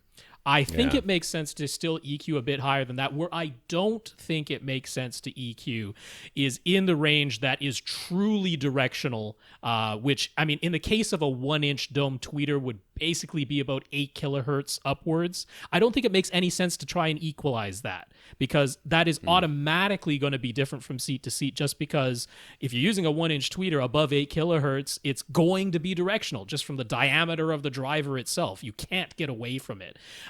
So I don't know how much EQ Audyssey genuinely applies above, say, 8 kilohertz. It's tough to tell because we're not very good at hearing that high anyway. You know, like if I do a hearing test, I can still hear about 15, 16 kilohertz. Just from age-related hearing loss, I don't hear much above 16 kilohertz anymore, which is typical for my age. But you know, we're talking an octave below that. So if a test tone is playing, yeah, I can hear it. But when it's mixed in with all the other sounds, how much am I really hearing? 10, 12, 14 kilohertz. Like it's very little. But I think it makes sense to still EQ up into the mid range. I might reduce what it does in the treble. Yeah, I think that what Rob just said is very, applicable. It's like, why there's only so much we can actually tell the difference between, and sitting here and getting crazy about it doesn't necessarily make it sound any better. Yeah. Most of the differences that we hear are between our ears and not actually outside of our head. You know, we buy silver-plated copper cables because we think they make it sound better. They don't actually make it sound better or any different whatsoever. We worry about whether or not we should EQ different parts of the frequency range. Where it's making the most difference, we're certainly not going to touch. And it is making a difference that we can hear. And then the other stuff it might be fiddling with above or below that, you're like, well, I can't hear it anyway. So I mean, honestly, even when I whatever. play sweeps, full frequency range sweeps, I mean, I can't honestly tell you that once it gets above around maybe 4 or 5 kilohertz that I'm even capable of noticing if it's starting to wiggle in the amplitude of the frequencies up there. Like, it's Right. going whoop, and like once it gets above that high vocal range, I'm like, I can't even tell. You could change the EQ, and unless it was like an enormous change, a 20 decibel change or something, I bet I wouldn't even notice. Right. Andrew is shopping for a new TV at least 75 inches, and he's in Canada. He's got a light-controlled room, so he's not worried about having crazy high light output or the best-ever anti-glare filter. Which is good. It's something I almost never worry about. And it's pretty much just Andrew and his wife watching the TV directly from the front, so super wide viewing angles are not a priority. He isn't a competitive gamer, so he is not worried about input lag or variable refresh rate, and he does watch a lot of sports, so he wants a clean-looking motion and as little dirty screen effect as possible. Dirty screen effect. So that is the slight uniformity not being perfect, especially in like a full white screen or a light gray screen. And if things are moving, you get, it looks like your screen has smudges on it, but it's actually just slightly non-uniform illumination of the panel that goes on. So he went for an entry-level 4K TV with his last 2 purchases, and while they were good value, he feels like he's ready to drop some big bucks on a truly excellent TV now. No more compromises. So now's the wrinkle. He's able to get discounts on Samsung TVs, but of course he's also considered OLED. Since he wants at least 75 inches, he's looking at the 77-inch OLED models, and they all seem to be going for $8,000 Canadian right now. So you get that or an amplifier from Legacy Audio. No, that's $8,000 for that amplifier. Oh, right. Yep. Canadian, that's like $1,200 or something like that. With this discount, even a flagship 4K Samsung QLED at the 82-inch size would be cheaper. And more than that, Samsung's 8K QLED Q900R models would be less expensive with this discount. So is Dolby Vision worth worrying about at all? Samsung does not support it. Well, I mean, I think we should be more worried about that picture quality that you seem to be really worried that the sports movement and stuff like that, and truly good backlighting not backlighting, but contrast levels where that motion, that dirty screen that you're talking about isn't going to happen. And if you want to not happen, you have to go with OLED. I mean, then it does not happen. I mean, OLED is the best solution for that. Although at the 77-inch size, the chances of seeing any slight uniformity in the screen is higher. So even OLEDs aren't completely free from any dirty screen effect. You can't get away from it entirely, but it is known that the budget 4K models, we're talking your TCLs or your like Vizio M series or Hisense or something like that. They're really high value. It's amazing the features and the performance that they're actually giving you for the type of prices that they're charging. But they are using less expensive panels to begin with versus the flagship Sonys or the flagship Samsungs. The uniformity isn't quite as good, and that just is a fact. Every reviewer and measurement has shown that to be the case, and it's not shocking when you look at the price differences. So this question specifically, Dolby Vision, if your television handles HDR10 nicely, so either it just has the sheer brightness that it doesn't have to tone map, or it has really good dynamic tone mapping, frame by frame analysis, dynamic tone mapping. I haven't seen the need for Dolby Vision, really. I mean, if you put them side by side, the two versions, sometimes there are little differences, and the Dolby Vision version will tend to retain all the detail a little bit better. But I don't think it's worth worrying about to that extent. And given that the flagship Samsungs can hit like 2,000 nits, you pretty much don't have to tone map the vast majority of content. So I'm looking back at this question, and I'm thinking to myself, what does Andrew really want us to say? Well, there's that. You know, because it seems to me that he really wants us to say buy an OLED, and it's totally going to be worth it because of the things that he said he wasn't worried about. You know, the things that he's not worried about are things that Samsung, you know, either Touts. does and the other one doesn't. You know, the OLED doesn't, or you know, kind of suggests that, you know, this is a problem with OLED that he's not worried about. You know, crazy high light output and stuff. Well, and like I that. did want to point out that, interestingly, in Canada, we get a 77-inch version of the B9, which isn't available in the United States. In the United States, the B9 series is 55 inches and 65 inches. If you want a 77-inch OLED, you have to go to the C9 series in the States. But in Canada, for some reason, we get a 77-inch B9, which goes for $6,500.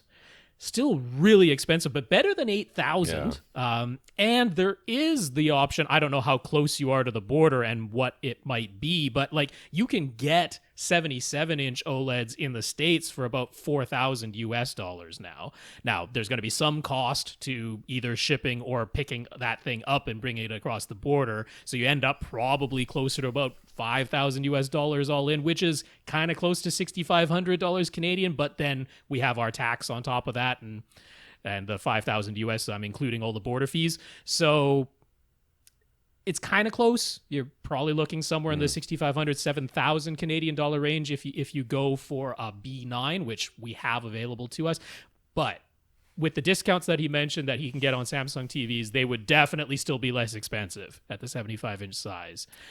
So I'm gonna be I'm gonna sort of give you my overall answer to this question, which comes from my own personal biases and stuff like that. So let's just remember that you know, if you really have a hard time making a decision about something, what I always do is, if I'm like stuck on the fence, I'm like, I really want this, I also really want this, but for two different reasons I can't figure out which I really want more of, I assign one heads, one tails, flip a coin, and see when it comes down if I'm disappointed or happy. Like, that's the way I know whether or not this is a thing. So his next question is does it make sense to still consider a 77-inch OLED when an 82-inch QLED is a less expensive option for him? QLED is heads, OLED is tails, flip a coin. I mean, if it's me, I'm going for that OLED. That's me. Yeah. You see, for me, I would be going for the cheaper option. And I just, especially since I think the cheaper option is going to be thousands of dollars cheaper. It's very, very hard for me to output that kind of money myself without really good reasons. And I don't know that OLED has. I would have to see them side by side before I would say this is worth thousands more than this one. Well, and it's because, is. you know, I'm getting nitpicky there because, like, we're talking about, say, the Q90 R series, right? Samsung's flagship. Like the nitpicky things to me there are, I don't like that it doesn't have a truly accurate HDR mode, right? Like I say, most people like what Samsung is doing by making HDR always look a little bit brighter than is technically correct. But I don't like that, and the LG OLED I can make exactly right to the HDR standard. So there's that one little thing. There is it's using a tremendous amount of local dimming and some pretty darn good algorithm processing on that QLED to not have any blooming, but the little teeny tiny little stars once in a while, they get too dim or they disappear. Never happens on the OLED. I mean, this is nitpicky stuff, but for me, it's enough to say I'm getting that 77-inch OLED if there's any way that I can. But of course, if you're like, but the Q90R I can get for $2,000 less, I'm like, yeah, that's a very compelling reason. Yeah. So without telling us the price, which he hasn't done, it's my assumption is that we're talking thousands of dollars in difference. If we're talking hundreds of dollars in difference, I'm going OLED. That would be the case no matter what. Even if we're, you know, talking flagship Samsung versus, you know, not quite flagship, you know, and even, you know, smaller as like if it were the Q80, right? The Q80 are one step down from the flagship.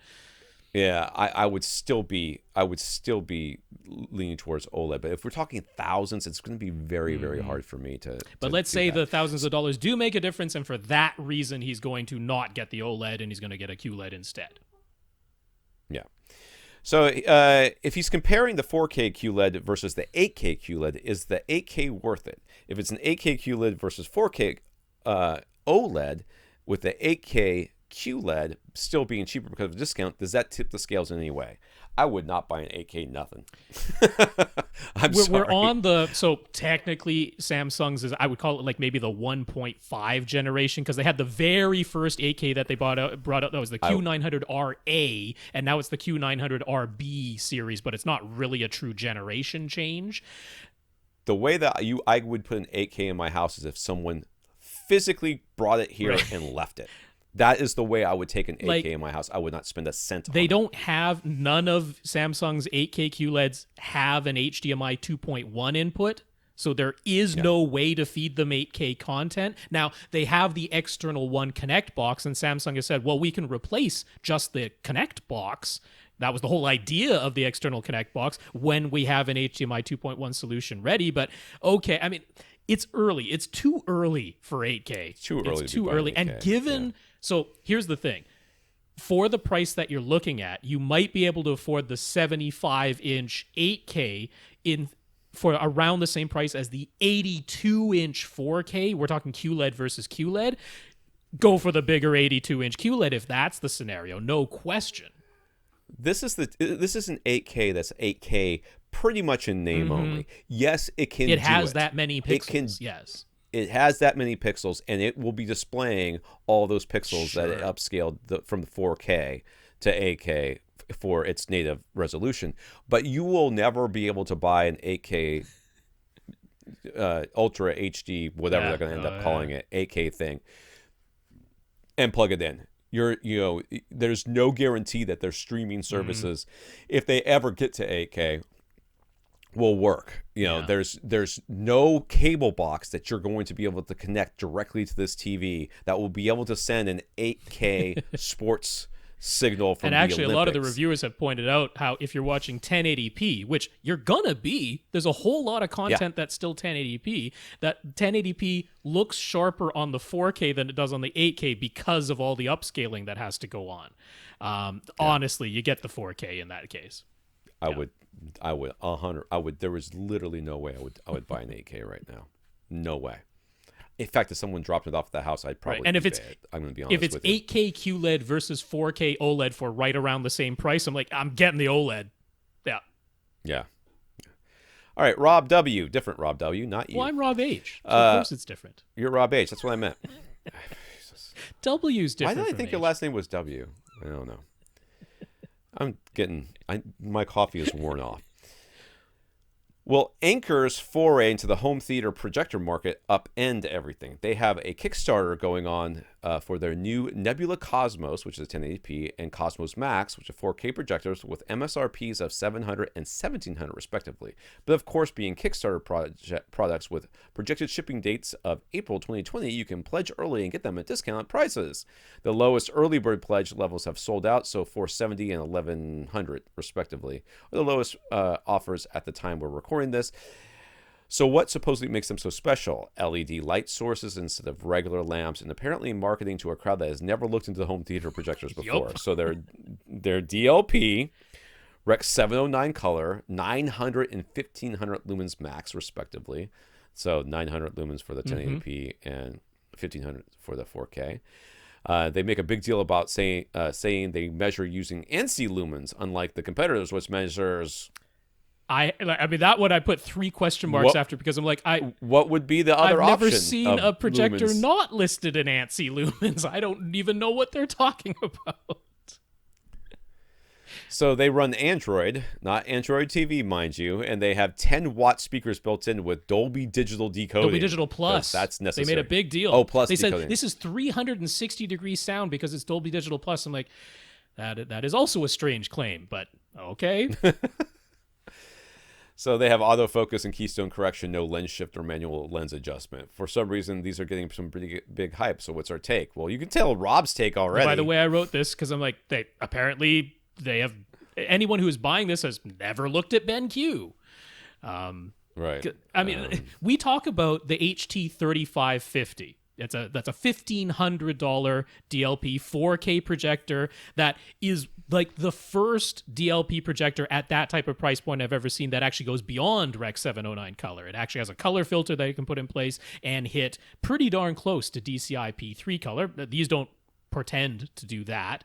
But BenQ has less expensive 4K DLP projectors that are limited to Rec. 709 and don't have the lens. Like the HT 3550 has vertical lens shift and a pretty good zoom range for that price of projector, and especially for DLP. But if you took all those things away, so now it's just a fixed lens and the Rec. 709 color, and granted, using a lamp, not LED light source. So that is a distinguishing factor of these Anker brand projectors, is using the LED light source.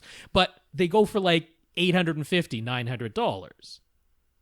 So this one being MSRP of $1,700, I mean, it's not unreasonable. The LED light source does cost more. There's nothing about the specs that is like horrible or anything like that. I would like a better lens system than what they've talked about. I mean, like auto keystone adjustment and autofocus. I'm like, no, I don't want either of those things. I would prefer not to have them. They've got ANSI lumens. They've got the ANSI lumens, not the other kinds of lumens, which aren't as bright. Everybody knows this, But I mean, Rob. there's nothing disruptive about these at all. These are right in line with the offerings from Optima and BenQ and Epson, for that matter. It's on Kickstarter.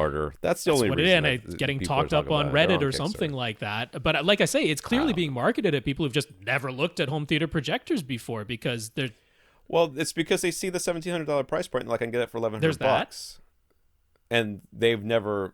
Like, I don't even know where I would put it, but you know, I got to get on this deal right now. I'll grant you the LED light source. That is a distinguishing thing, but it's an LED light source that can only hit Rec. 709. So, All right, let's do one more, and then we'll be done. Jason and his family have just moved into a new house. His wife has agreed that he can have a full dedicated theater in the basement. So up in the living room, he has agreed to ditching his bookshelf speakers on stands and open cable visible TV stand. If he gets the basement, she gets the nice looking, clean, no visible wires TV stand upstairs, which Jason thinks is pretty fair. So a new TV stand is being picked out, and everything needs to be contained within the stand. That has him thinking his best option is either a sound bar or a passive speaker bar. So what would we recommend? He's willing to spend good money. So should he consider a really high-end sound bar like the Sennheiser Ambio? Ambio? What is it? Like a little big-headed? Oh no, it is a honking sound bar. It's a tower speaker turned on its side. It's enormous. Or should he get a regular AV receiver and use it to power a passive speaker bar along with, say, SVS SB2000? And don't worry too much about how things look in the photos. That was a hasty setup so his kid could watch Paw Patrol, because that's...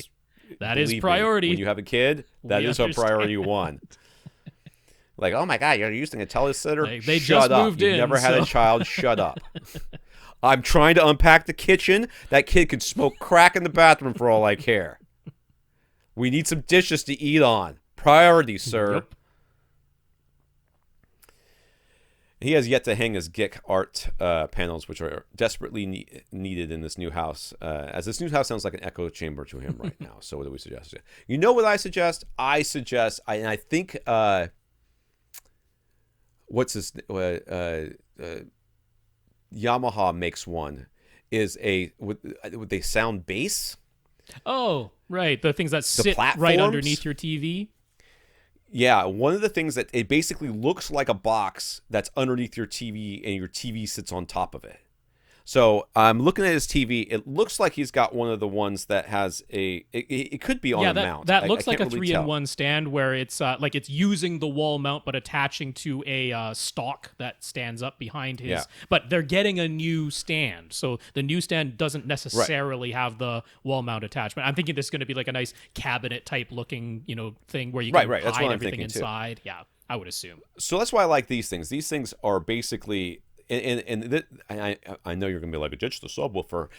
They have enough bass that you generally don't need to have in a situation like this. It's already corner loaded. Yeah. It's everything else.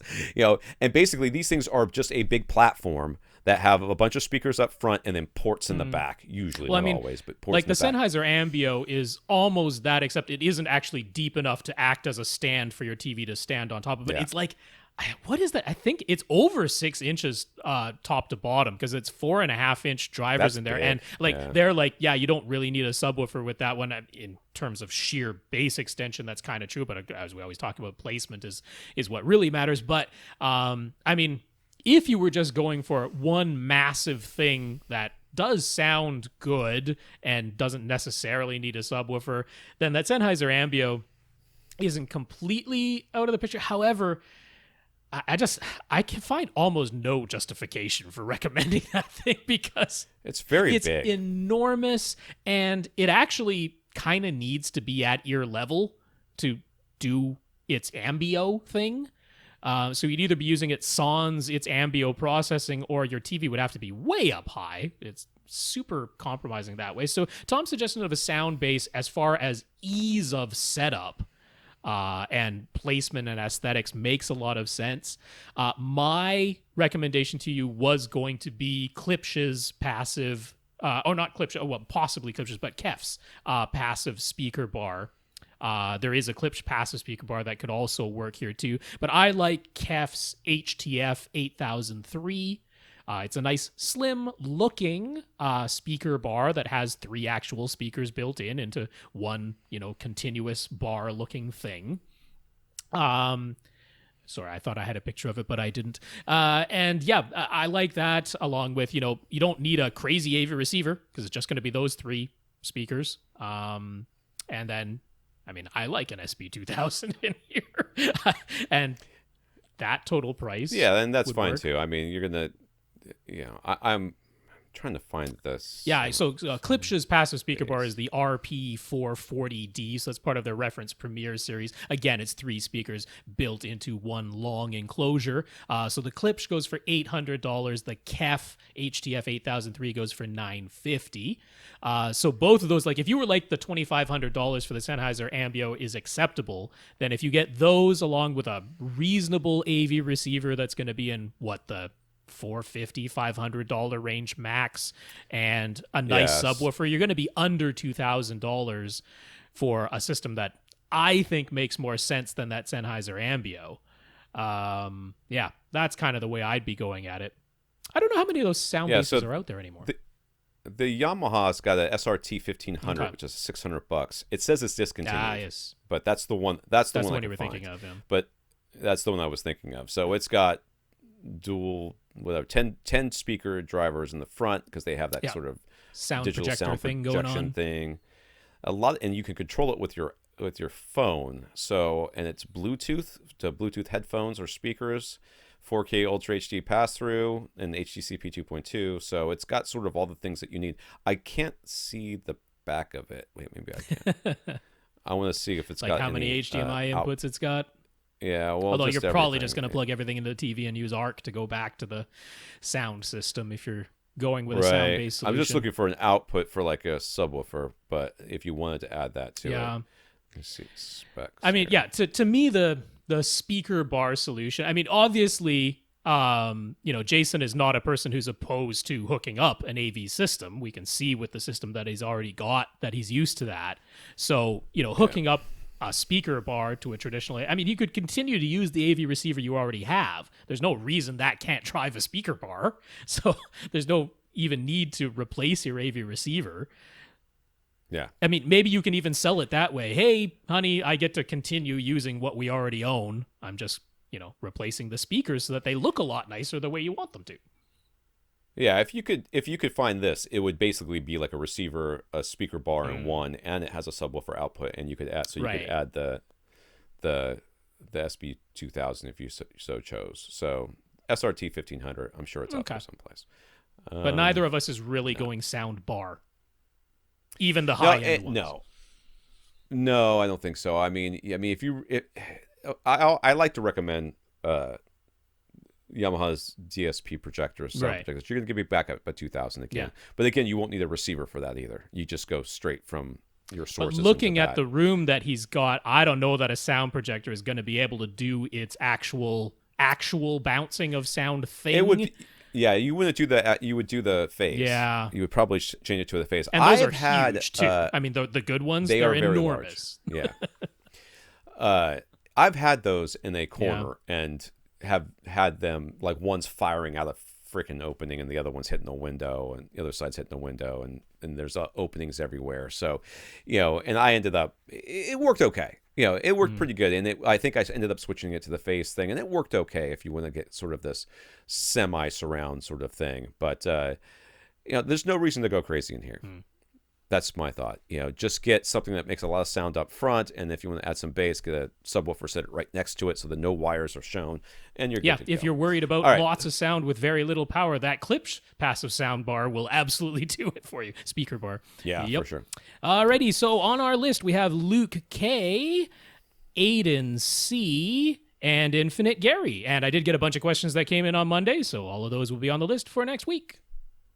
All right, we want to thank our listeners of the week. We want to thank Kevin and Chad for going to www.avrant.com and clicking on the Buy Us a Cup of Coffee link. And we want to thank our 89 patrons over at patreon.com. Yeah, Kevin and Chad, thank you very much for those one-time donations via PayPal, avrant.com if you want to come and do a one-time donation over on the right-hand side, and then patreon.com/avrant podcast if you'd like to sign up as an automatic monthly donation. And thanks to our 89 patrons over there. And lastly, we want to thank Vincent for hooking me up with an Amazon gift For card. sure. Which I immediately used to buy a golfer's elbow brace. All right. Well, Vincent, your Amazon gift card went to a good purpose. Thank you for supporting I us. don't golf. I just have pain in my elbow, and I don't even know if that's what it is. But, I've got one of about 5 symptoms for golfer's elbow, so clearly it's either that or throat cancer, according to the internet. Yes. So I can't decide. Or which. lupus. Could be lupus. Could be lupus. For AV Rant, I'm Tom. And Andrew. I'm Skeleton Rob H. Now, have a happy Halloween. Go out and listen to something.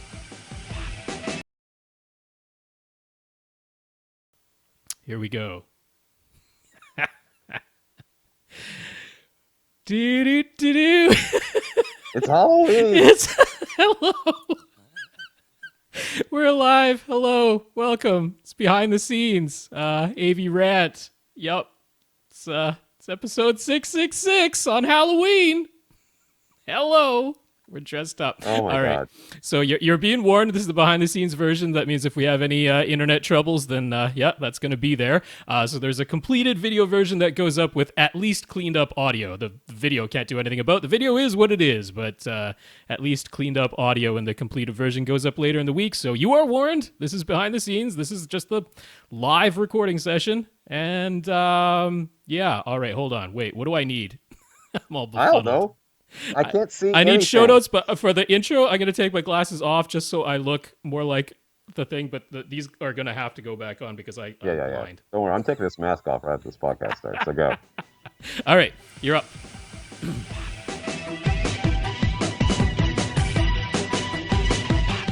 Want your question answered? Send it to question@avrant.com.